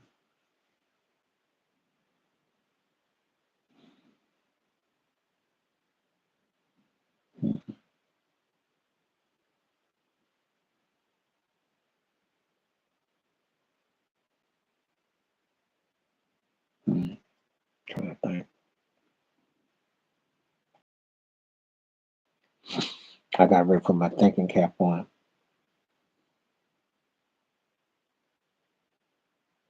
See, with college basketball, you heard Tom Crean. College basketball, because you're so used to the big names and the big places, you really don't pay scrubs a lot of mind. And again, depends on what era you're rooting for and what they got. So,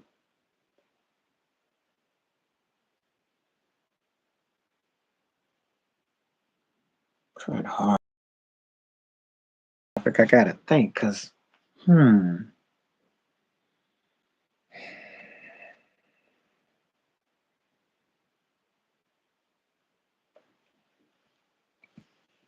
I think I'm trying to think of the one cat that coached Carolina. He used to play. He didn't do too much there either. I can't think of him right now.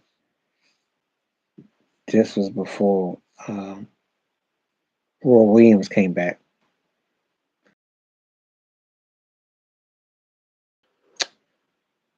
Oh boy, I want to say Rick.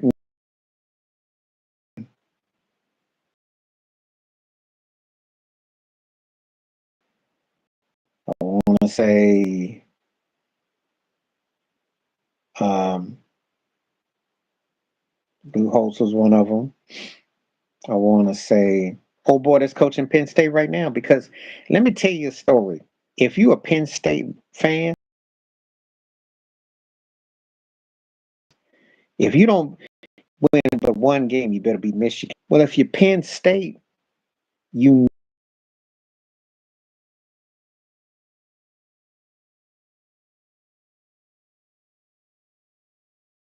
legit team. So he comes to mind right now. Penn State coach. Yeah, Franklin. Because it's like, yo, you got them same 9 wins.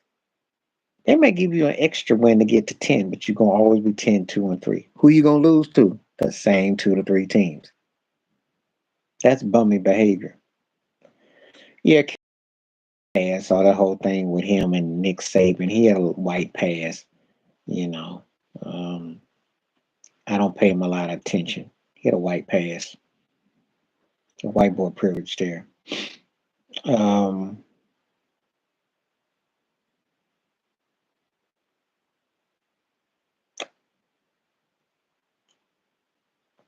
Dave Wannstedt went to college. He wasn't that memorable either. He sucked in the NFL too. Um, yeah, he's overrated. But I heard they talking about Dan Quinn might bring him on NFL as a coach in Oregon, and he'd have shut his mouth up. Never went to the Eagles, and to me, he got exposed. But he got the complexion too. So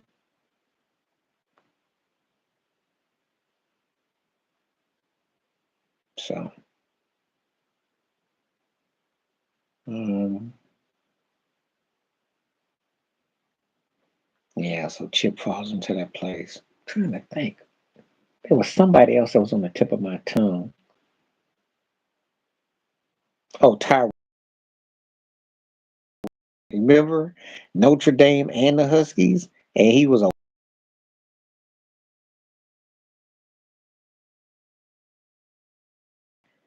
Oh yeah, he was one. He was brutal. He's brutal. Kept getting a gig though. And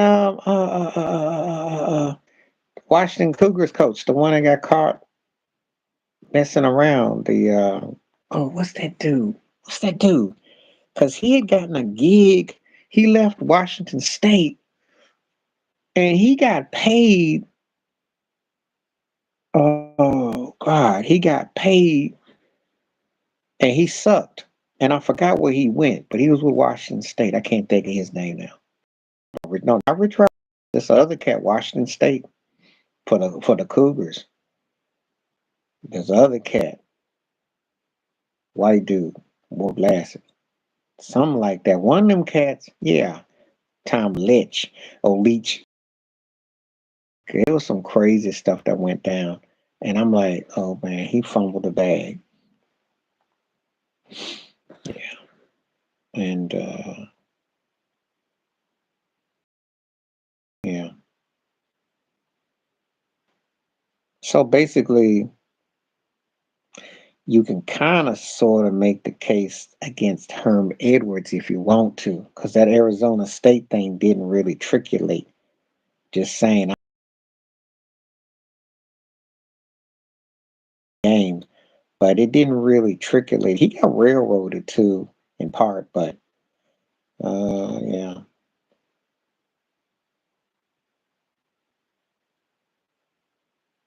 But yeah,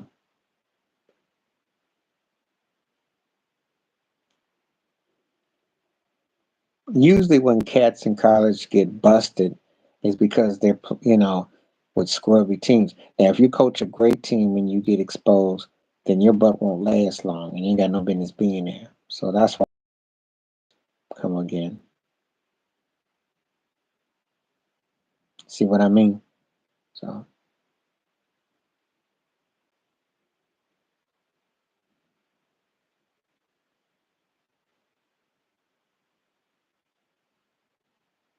yeah, I forgot about Brett Bellamy. I'm thinking about Bill Bellamy. You said, I don't know. I was thinking about Bill Bellamy. Shaq's cousin used to be on MTV with the gum, with the high top, with the curly fade, curly top. Yeah, but yeah, Brett Bellamy. But yeah, a lot of times, a lot of these guys go to these schools if you're not used to winning. But see, the thing is now it's kind of hard to hold it against them because now Dion's got to be very careful because he got 4 wins with Colorado State. If he don't get 6 wins, 6 wins is you know, you drink like summer off. If you don't win in college, like if you don't get to a bowl, it's the reason why they get a. It's kind of like the. So if you don't get a bowl, then that's when they're gonna call you overrated.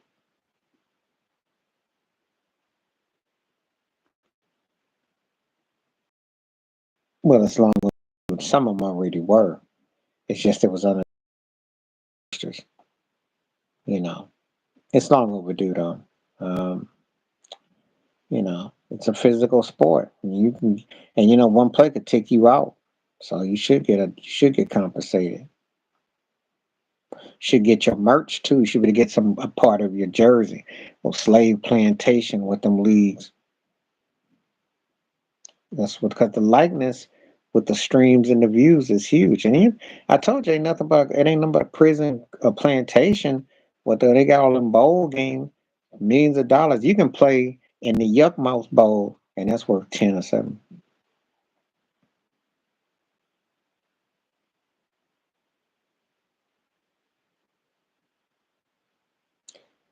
Yeah, yeah.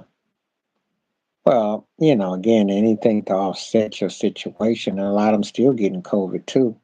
They not talking about it because again, they don't want to tell people about being sick, but stuff still spread.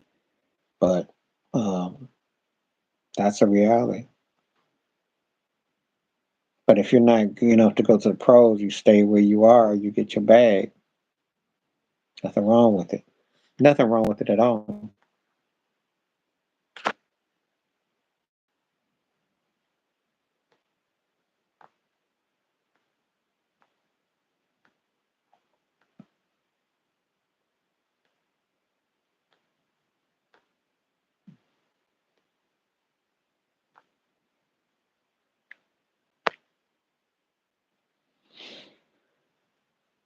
Pretty much. It's like watching wrestling. It's like WWF. We got through talking about Vince McMahon yesterday. See what I mean? There you go. Xfinity, AT&T, or some garbage team.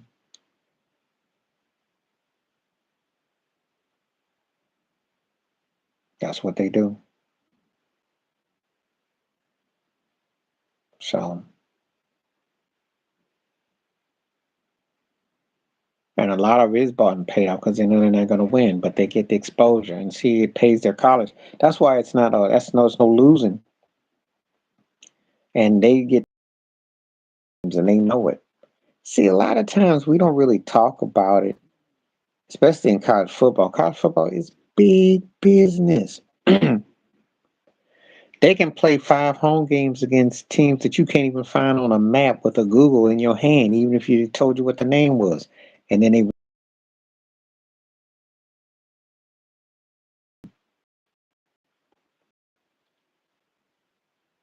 I saw that. Only depends on where it goes. Again, in white world, it depends if they got something on them or they got something they want to work them with. But the reason McMahon is just because he's old now. That's all. And they got Dana White and they got other people making money for him. Believe me, they've been knowing what he's been doing. They've been known.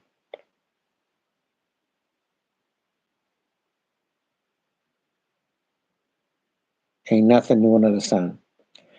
Perv ain't gonna take the day off. It's not a perv off. It can be strong. See other people they've had strong evidence against. It all depends if his money's funny, how lawyered up he is, and it doesn't really make a difference. Let me give you something real quick off the subject, but pertaining to something. If you followed Alec Baldwin with that accidental manslaughter, right, and they're gonna try to put misdemeanor charges, right, even though they're trying to act like they're gonna charge him or what, right? Jonathan Majors, who lost everything? Who's talking about having a reality TV show? Alec Baldwin is still gonna get offers to perform and to get paid. Jonathan Majors, they didn't strip him. He'd be lucky if he can get a Tyler Perry at 3 in the morning mini on Netflix. Okay, it depends on what you can prove, what you can show, what your value is. So Alec Baldwin gonna still get paid. Jonathan will too to an extent, but he ain't gonna get what Alec Baldwin gonna get. He ain't gonna get the same kind of vehicle. So what they got and what they want to put out is two different things. Doesn't make a difference.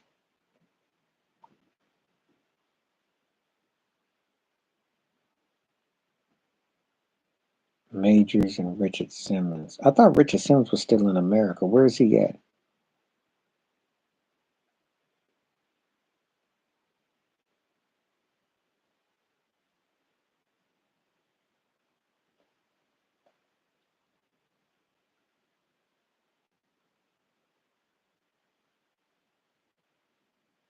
Eventually, a lot of people will be moving out of America. Eventually.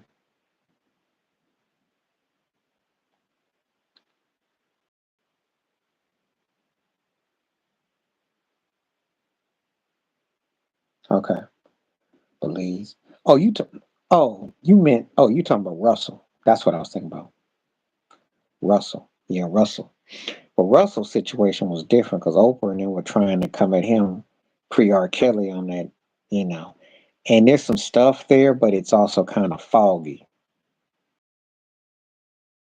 if they came after him. So that one's a little bit foggy. That one's got some blur to it. Yeah, Russell's over there,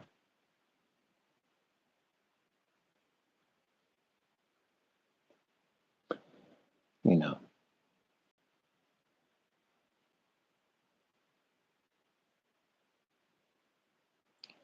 Yeah. Russell yeah, Russell's case is a little bit different.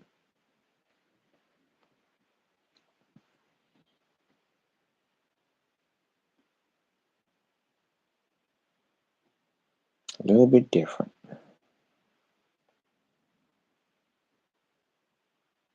And I believe that two things are true at the same time.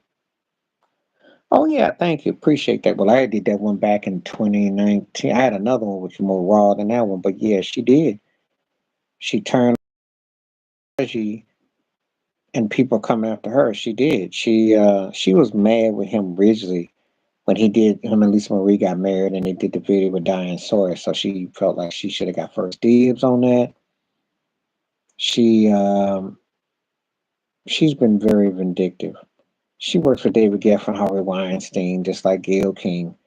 You know, they work on the plantation to take down brothers, and then they try to act like, well, what you mean, what me? But Oprah can't talk about nobody. She been turned and pimped out for so long. She knows. So she's used as bait. You know, she was the Black Highland Doll, but I ain't nobody sweating no more. Mm-mm.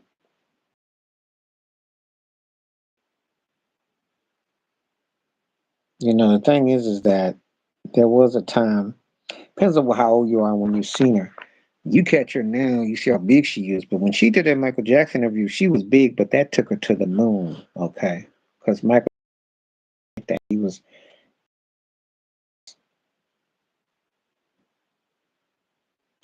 she does that to white boys all the time. Because she sucked up to Harvey Weinstein, and you can Google her and Gail all on him, and John Legend too. They ain't fooling nobody. The people who don't pay attention don't, you know. And it's not. And I'm not gonna hold it to nobody to say that you have to like, pay attention to it. But if you taking a side on it, you see why I come the way I do and some people do, where they call her on hypocrisy. And she wouldn't. But no one is really sweating Vince McMahon because he's A, going to get paid. B, he's not as a visible fixture as he once was. And C, right now in the era of Dana White, in White World Sports Entertainment, they've moved on to other people. They still make their money off of him. Don't get it twisted. Hmm. She did. She's been done that.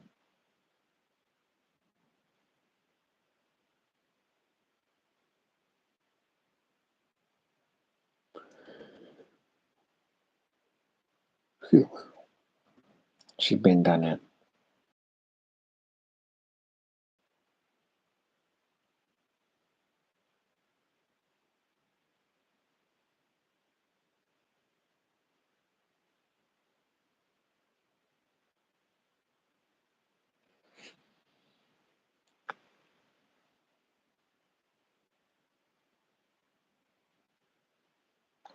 But what she tried to do was try to bring up his situation. Now, see, she struck pay dirt for better or for worse with R. Kelly.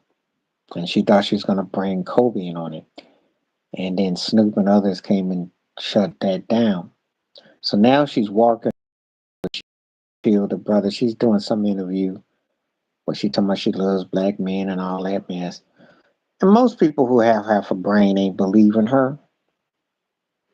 I mean, she booming body and all that, but no one's taking Gail King serious. Not at all. And she's not much of a journalist either. She just opens sloppy seconds. That's all, you know. But again, it took a black man to blow her up because that whole thing with her and R. She ought to be ashamed of herself though, but that's what she do.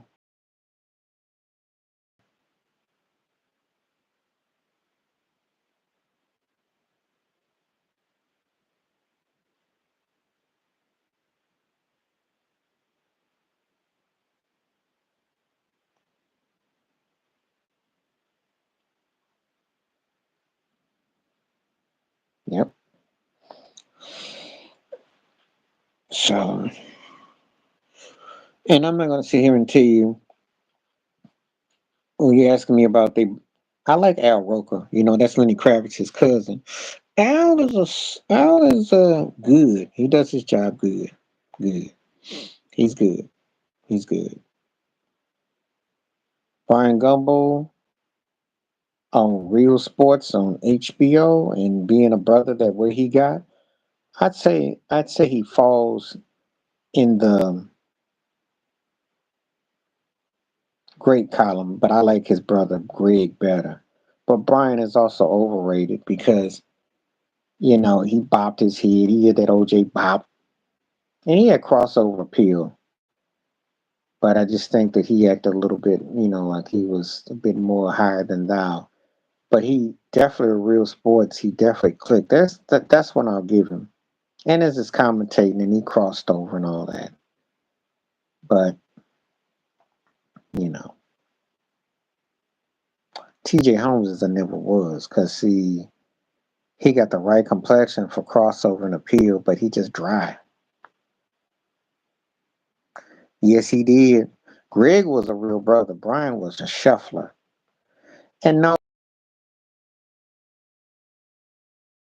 I would hold him even.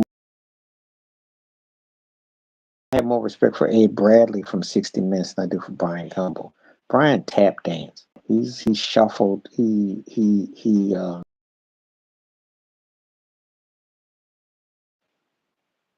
There's a couple of things I can't think of right now. All that's kind of known. Uh, Bernard Shaw,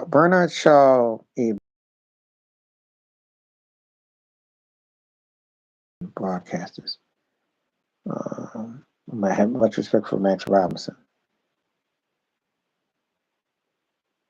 but Greg's not a made man. Greg's good, but I can tell you that a made man black broadcast, shoot, Strahan got a better chance to be more of a made man than Greg. Good co-sidekick, but there's cats that could. Mike Tirico's a more of a made man than him when he claims the black side of him. When he ain't trying to be attacked. Nora O'Donnell, she's okay. She's okay. Lester Holt is good. I like how he broadcasts. I like his professional. He's a throwback. He's like way. He's articulate. He's a bum and a sellout. Soft. Do anything for the master. And yeah, got charisma. Like all that tap dancing he actually's got charisma. Like he could be so much better. He could actually, you can call it blasphemy if you want to. Don Lemon could actually have given Brian Gumble a run. Because if you think about black crossover news broadcasters, the then and the now, he had the kind of crossover appeal to match him. Remember, he was holding it down with Cuomo, and he was holding it down by himself. And he definitely made himself into a household name. Not a lot of black men can say that on broadcasting news. So he did do that, but he taps too much and he just makes himself do such, drastic measures. That crazy crossover appeal. He got everything that TJ Holmes ain't got. Don Lemon drops. So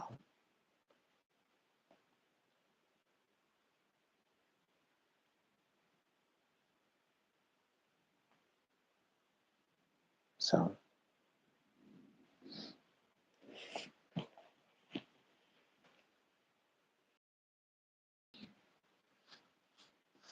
but I do like Lester Holt a lot.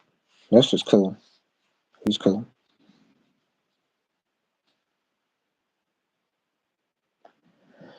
He good at what he do. I mean, he's a solid, you know. I mean, he's more credible than Winnie, but Winnie's the one that you'd want to have. Winnie hook about being LeBron,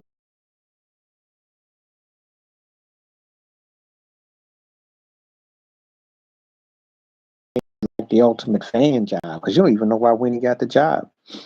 Woj actually does his homework. It's old school.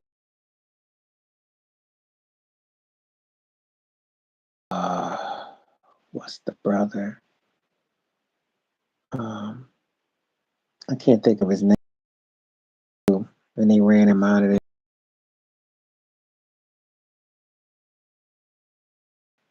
I can't even think of his name right now. he used to be inside scoop for that too. They just pick cats that they want. He was too real with the video. And I don't think they really did either. They got a lot of audacity though. A lot of audacity. Cause ain't that's what the Italian boy Rule not Scoop. It's not Scoop. There was another brother. Yeah, there you go. Ulrich. Yep. David Ulrich did the same thing as Woj, and he's very articulate. And Scoop brought that street thing from Slam, and he was good. But it's kind of like if Q-Tip was hosting something, it was cool. But Ulrich was professional, and they just didn't want to roll with it no more. So, Woj is basically doing what Ulrich did. Pierce was cool. But yeah, Rene Russo was the one that got busted for all them drugs, you know. But they didn't say nothing. Paul Pierce has a video, and they said you gotta get you up out of here. So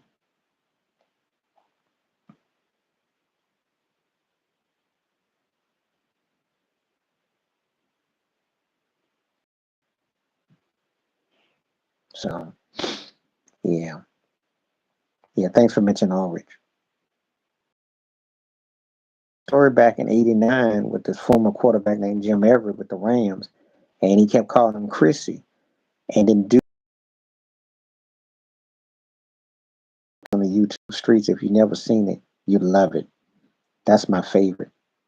He does. He's one of them. He still got old OJ Jones.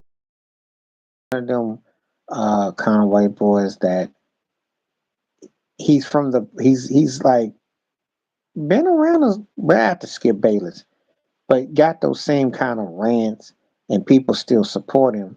But he never got off of being a C-list commentator. They had him on ESPN, and he got his butt up out of it. And they had him on other networks, so he got a podcast, and he sticks around. But he's like Jeff Fisher Price. He's one of them Hitler mustache turkeys that you don't know. He got to have video on somebody because it's not because for as long as he's been around, no one ever really put no real money on him. By this time, he should be hanging out with Bill Maher level. He should be he should have had a show on CNN, but he too limited. So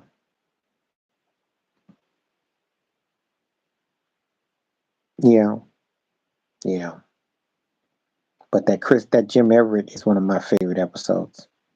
That was the pre Will Smith 2-piece special. That was the clothesline special. I loved it. And most people who don't like Rome, they love that episode when he got close. That was classic. He wouldn't stop calling that man Chrissy Everett, and Lord Everett got up there and loved it. White on white crimes ever. Loved it. Loved it. Because I think he's a schmuck. Trash.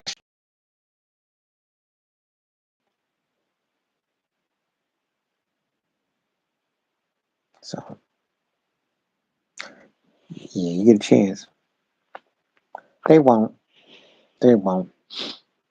They want to. As a matter of fact, I think Richard Sherman once upon a time wanted to. And I know Shannon Sharp, the Will Smith 2-piece special on him. Because after what he said about, you know, um, um, uh,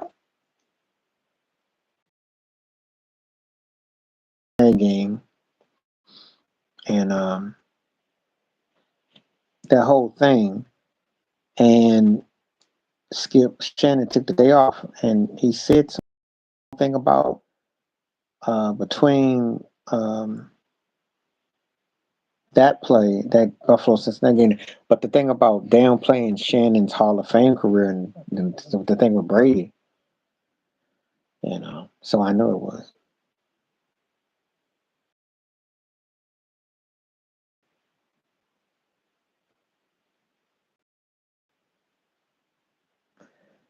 Well, because he respected crime because as a player, that's like going back, you know.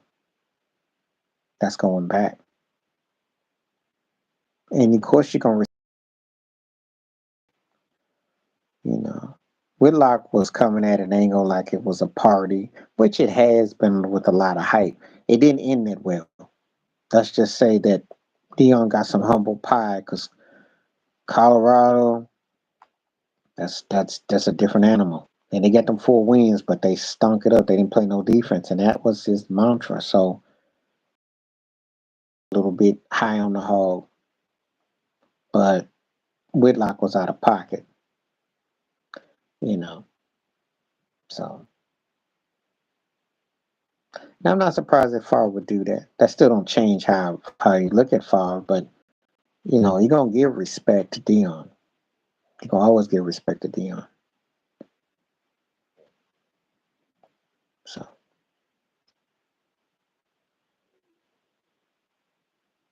no, he got to solve this Colorado thing first. If he gets 7, 8, 9 wins and he can make a legit bowl, then yeah. But like Harbaugh, he don't feel like he's battle tested. It's an accomplishment he has to do. I think if he goes and was to win a college title, I'd say yeah. Or at least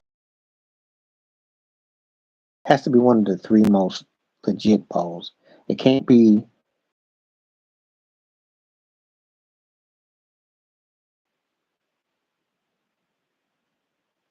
the Lynn Swine's catch. Sick. That was incredible. Lynn Swine catches in Super Bowls, period. Marcus Allen's run against Washington, because that run and I won money. John Riggins' 4th down run against Miami, incredible. Um,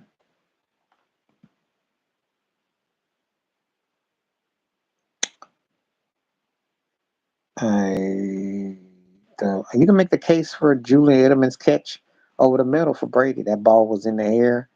That was a great catch. Yeah, of course, the Giant,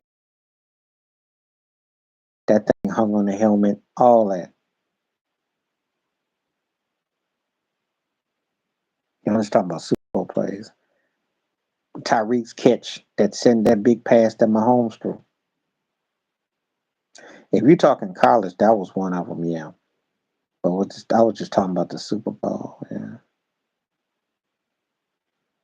Yeah, Deshaun, no, Debo called him the Michael Jordan of college quarterback.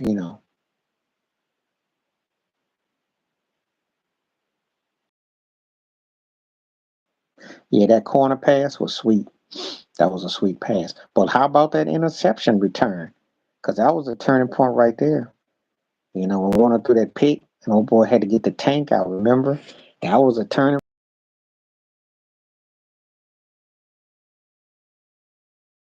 be different. So that was a good Super Bowl. People forget how good that Super Bowl was, but that 14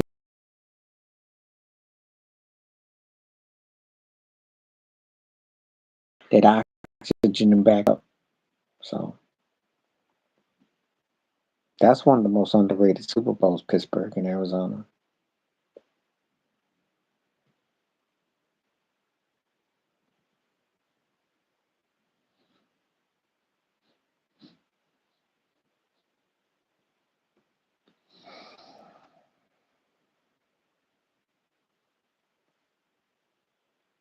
So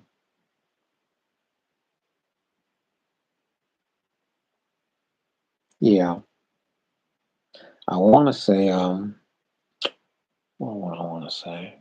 Oh, that interception paid New Orleans. That was a sick and that onside kick that the Saints did to start the third quarter was sick. That was a sick offside kick. So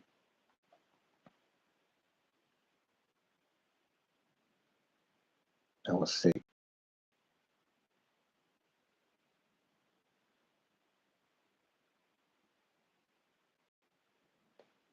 Doug Williams throwing them bombs against Denver's defense.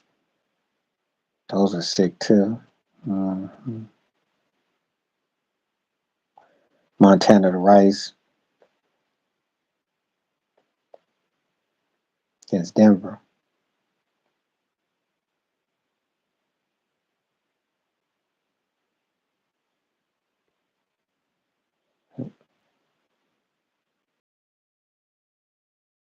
I'm a Miami Heat fan. That one comes first and foremost. Uh, that that bang. I know some people say Kyrie shot over Steph. That was a big one. Um, Dr. J under the rim. That was sick.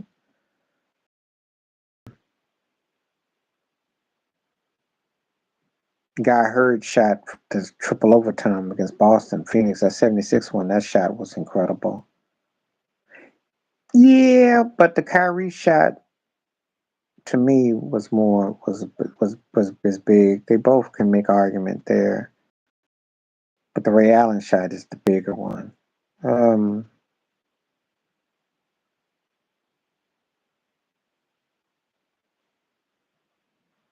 me think. What else would I say?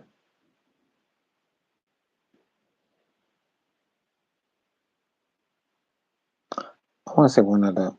Well, that was a play in the series. So just like I'd say Kareem Skyhook against Boston '85. Jordan's play was iconic. Um, hmm, trying to think.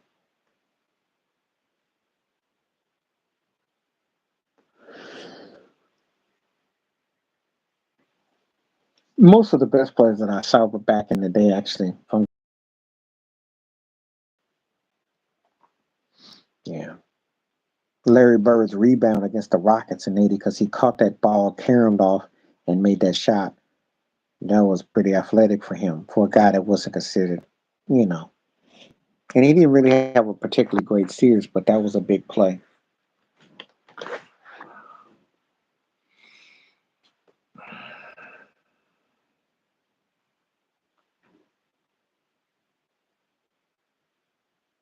Don Nelson shot, yeah. Havlicek with the steal. That was a play.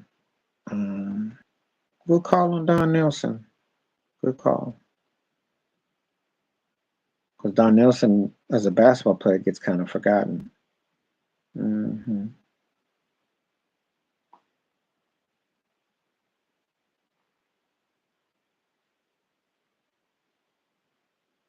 Mm.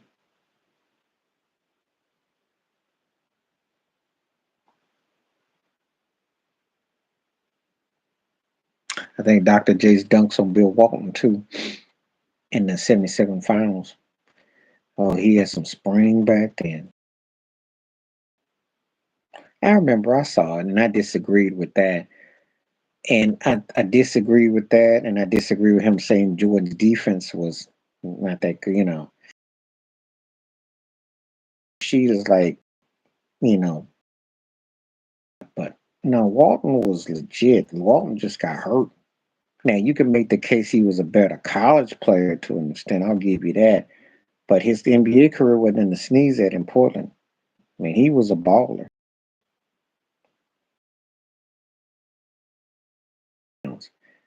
You know. And like I said, my only thing with Sheed is that he be slurping that Scottie Pippen juice sometime. And sometime I'd be like, nah, man, you're a smart dude. Usually you be dropping them jewels. Because what he talks about the commissioners and the refs, no one is touching that. That Sheed, all that, what he says about today's game and the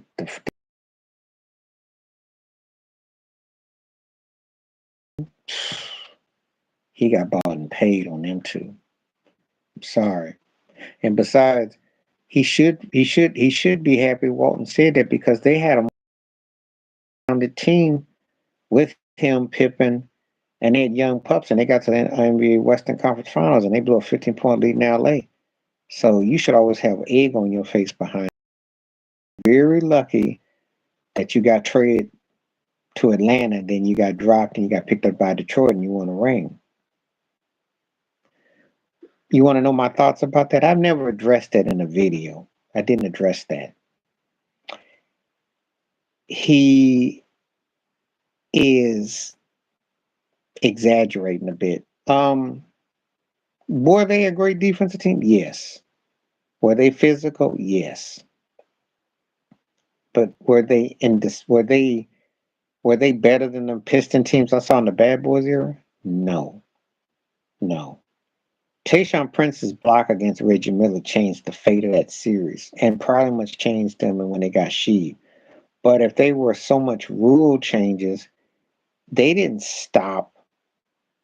They were lucky the Wayne Wade and Shaq got hurt the next year to get to the finals to play the Spurs because they should have lost that series to Miami. They were getting beat up with them too.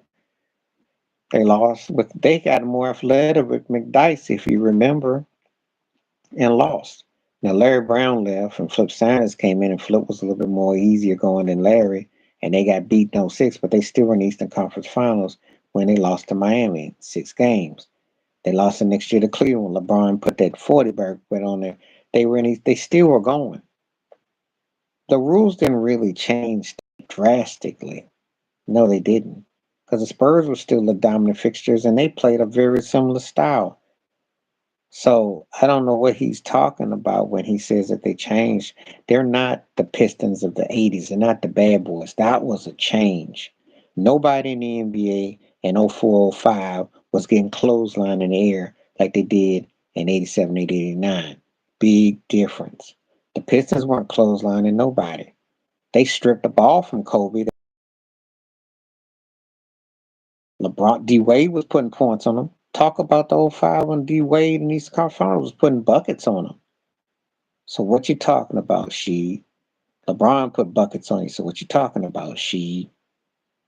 I mean, he tripping.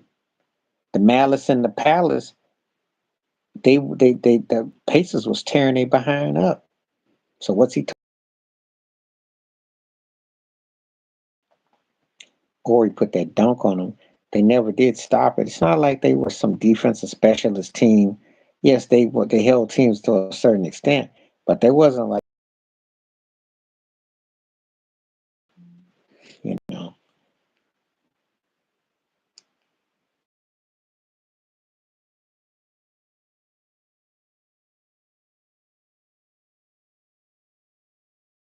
Important championship team, and it's an upset. Yes, special. Yes, just had to change rules. No, no.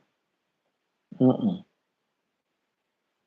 They changed rules to help them against Shaquille O'Neal because Shaq was commanding. He cut the 3 second violation. Shaq, they had to hack a Shaq. All other stuff. I won't even ever touch a video on that. You can watch this on the live stream. You want personal opinion of what he said? I'm giving it to you right now because I can remember the '04. And while they all came together and they won, stop acting like they were bad boys. Stop acting like they were early '90s Knicks. They were physical, yeah,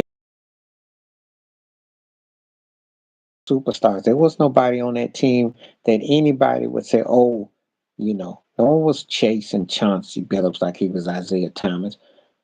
Richard Hamilton was not Joe Dumars. Ben Wallace was great enough what he did.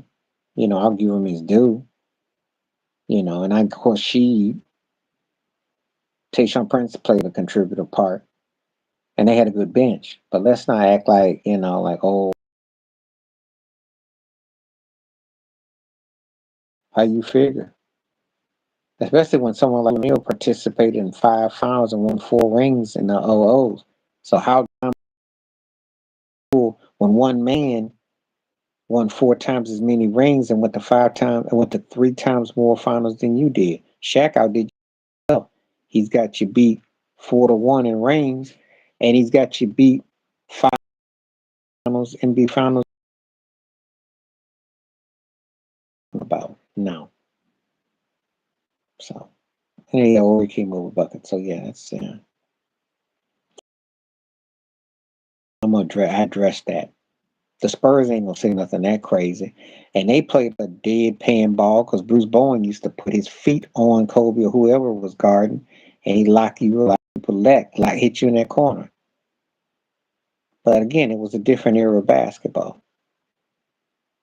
You know, I give the Pistons respect in '04, but let's not act like they were the second comings or something.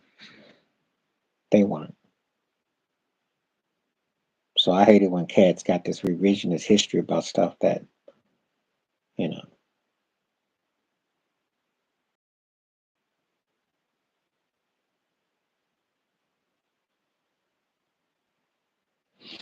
Okay.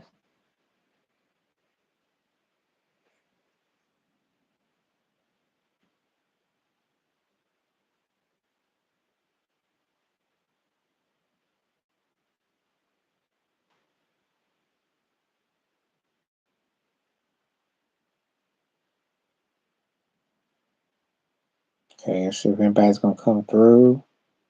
Anybody got any more questions?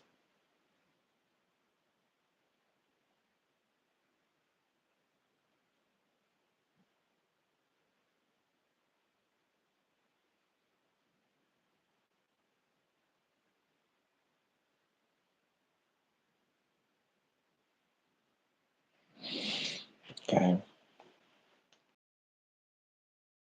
Well, just waiting. It's been very lively and great. Everybody came through. A few more faces came through.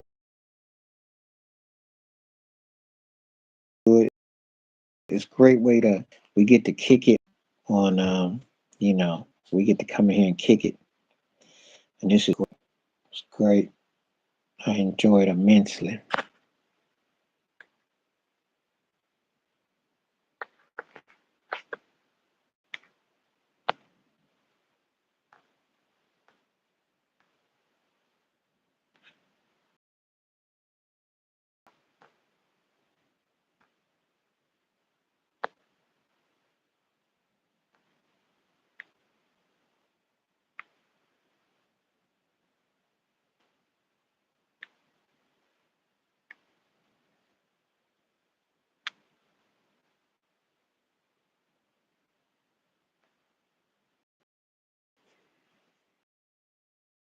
That I'm gonna be here for a couple of minutes. If there's no more questions come up, I'm gonna stop in a couple of minutes. Like I said, it was great to have the crew come through. A couple more folks came through. Um, yeah, like I said, I spoke about that. I'm glad that topic got brought up. So if I don't do a regular video about it, you can just come here and listen to the live chat when I talk about these teams and these individuals. But I'm going to say using 9 out of 10, I agree with him on. But them three, the Bill Walton and the Jordan and the Pistons rules, nah, no, not them three. Walton was better than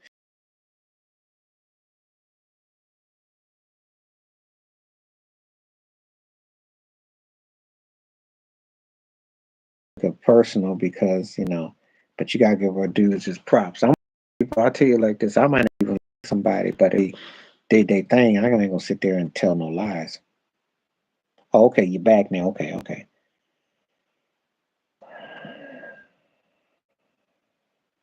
Right now, my mind says Kansas City 31-27. Yeah, we're kind of close right now. 31-27, 4-point game. I just think that there'll be some motions that I just think that it favors them right now. You know, I just got this thing from Skip Bayless talking.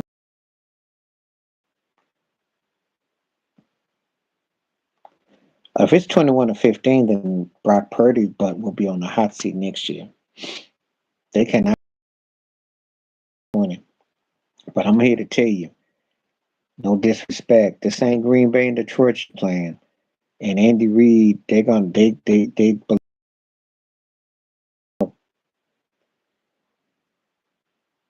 I wouldn't even be surprised if the game was a blowout.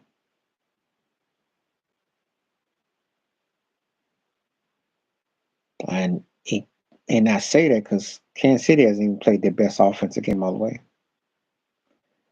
Yeah, that game they uglied him up. He had a winnable chance to win that game, but Cleveland kept making little first downs. They got physical with him. They got him muddy. Sometimes I watch games during the season or I remember certain parts and I think that's the one that you could use, you know. like if I was a coaching scout, if I'm doing film sessions, I have to say, how would I go against him? That's the one. Because that was the turning point. And that was after they beat Dallas and they were on a high. And then, Mac was hurt, Debo was hurt, and then they got exposed. And then Cleveland just got physical with them, beat them up, missed a couple field goals, turnovers.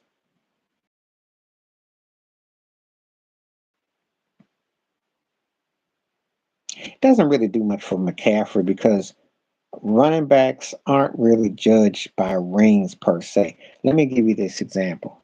No one ever talks about Emmitt Smith's rings per se. He's a champion, but because of the rushing record, not because he's got rings.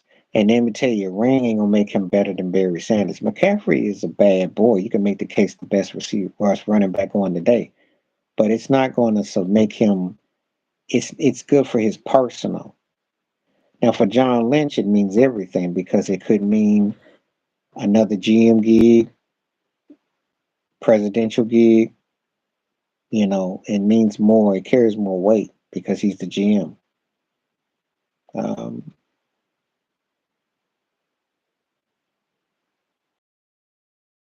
or running back per se. It's personal, but it doesn't mean that I'm going to look at his ring count and say, oh, he's, you know, I mean, puts him there with Gronk, pretty much tied with Gronk.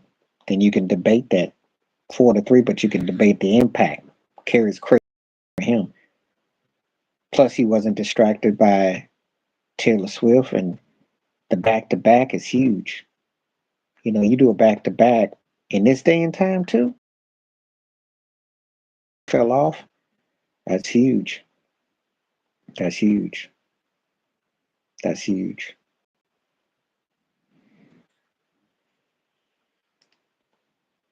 Well, Gronk moved me more, but if Kelsey can win a ring, he's tied with him, then he passes him. Because 4-4 is going to be Kelsey, because Kelsey is going to only get better. Gronk is going to be seen at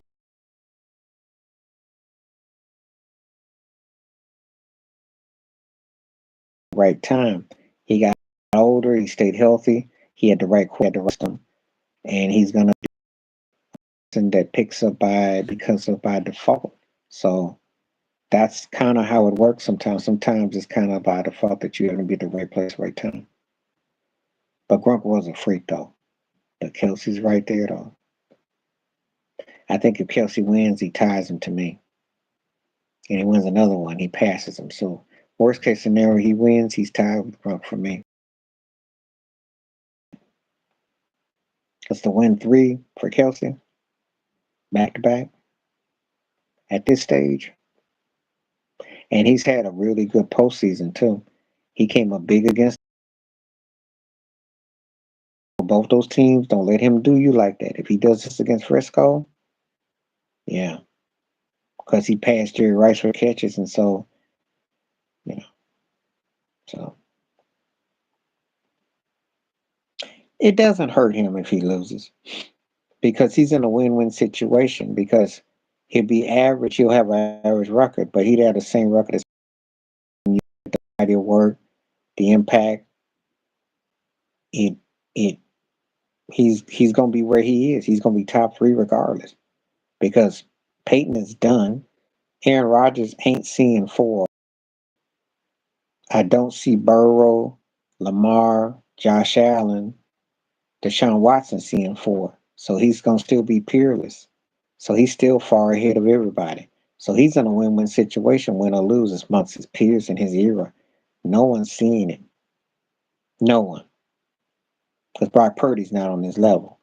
Dak ain't either. Just saying. A win moves him past Montana. Then it's only Brady.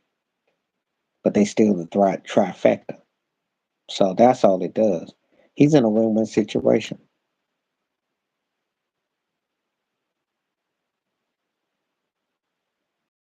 Wins a ring, Well, yeah, Belichick's everything. But I will say this: Andy gets to get to the table. Andy wins, he gets to sit at the table with Belichick and Shula and walk those guys, Landry and all that. That's how big a win would be for him. Three can't have the table without him. So,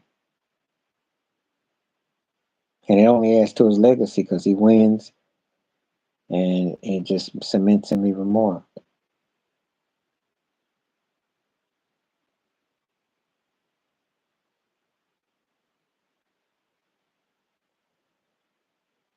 Yeah, he got gagged. McNabb was choking at the line, throwing up.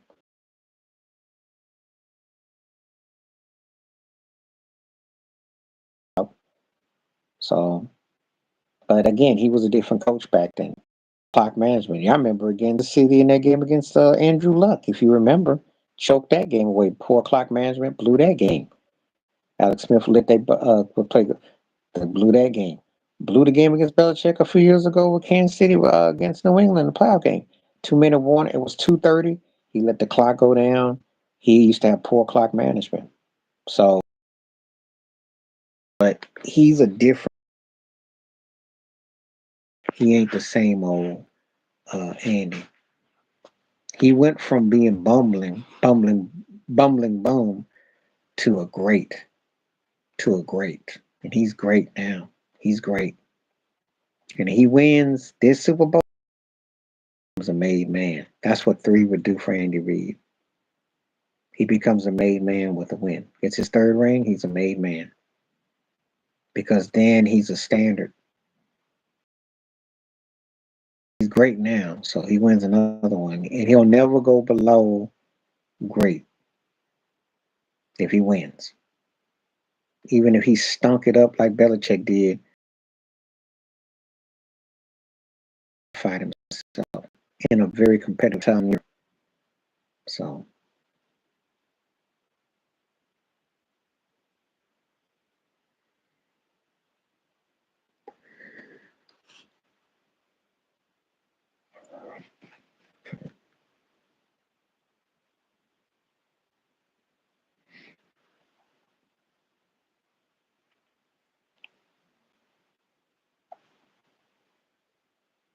okay.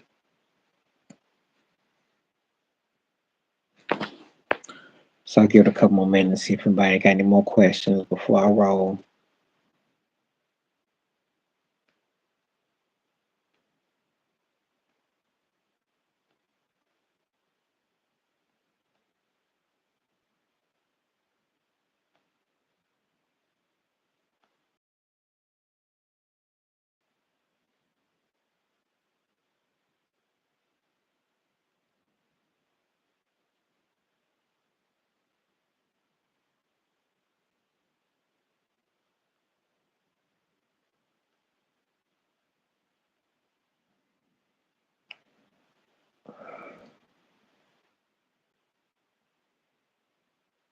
Okay.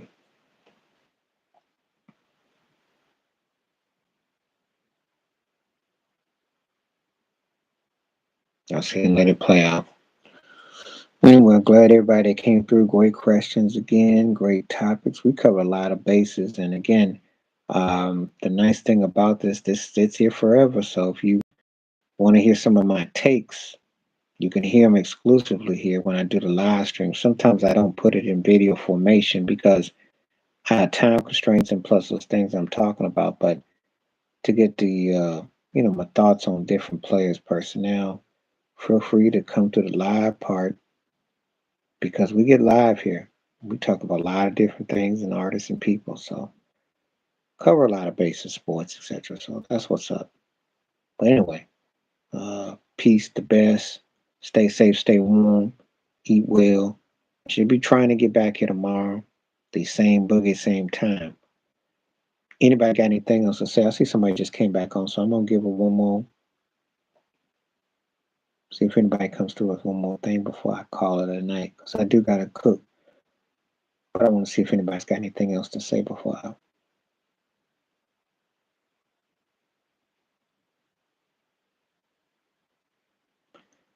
But yeah, wins on Kansas City side would be big. It would definitely be big for all of them. Kelsey, Mahomes, and Andy, they all move up the food chain. They all move up. Um,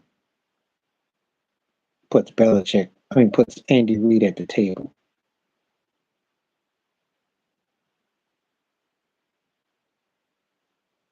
So, all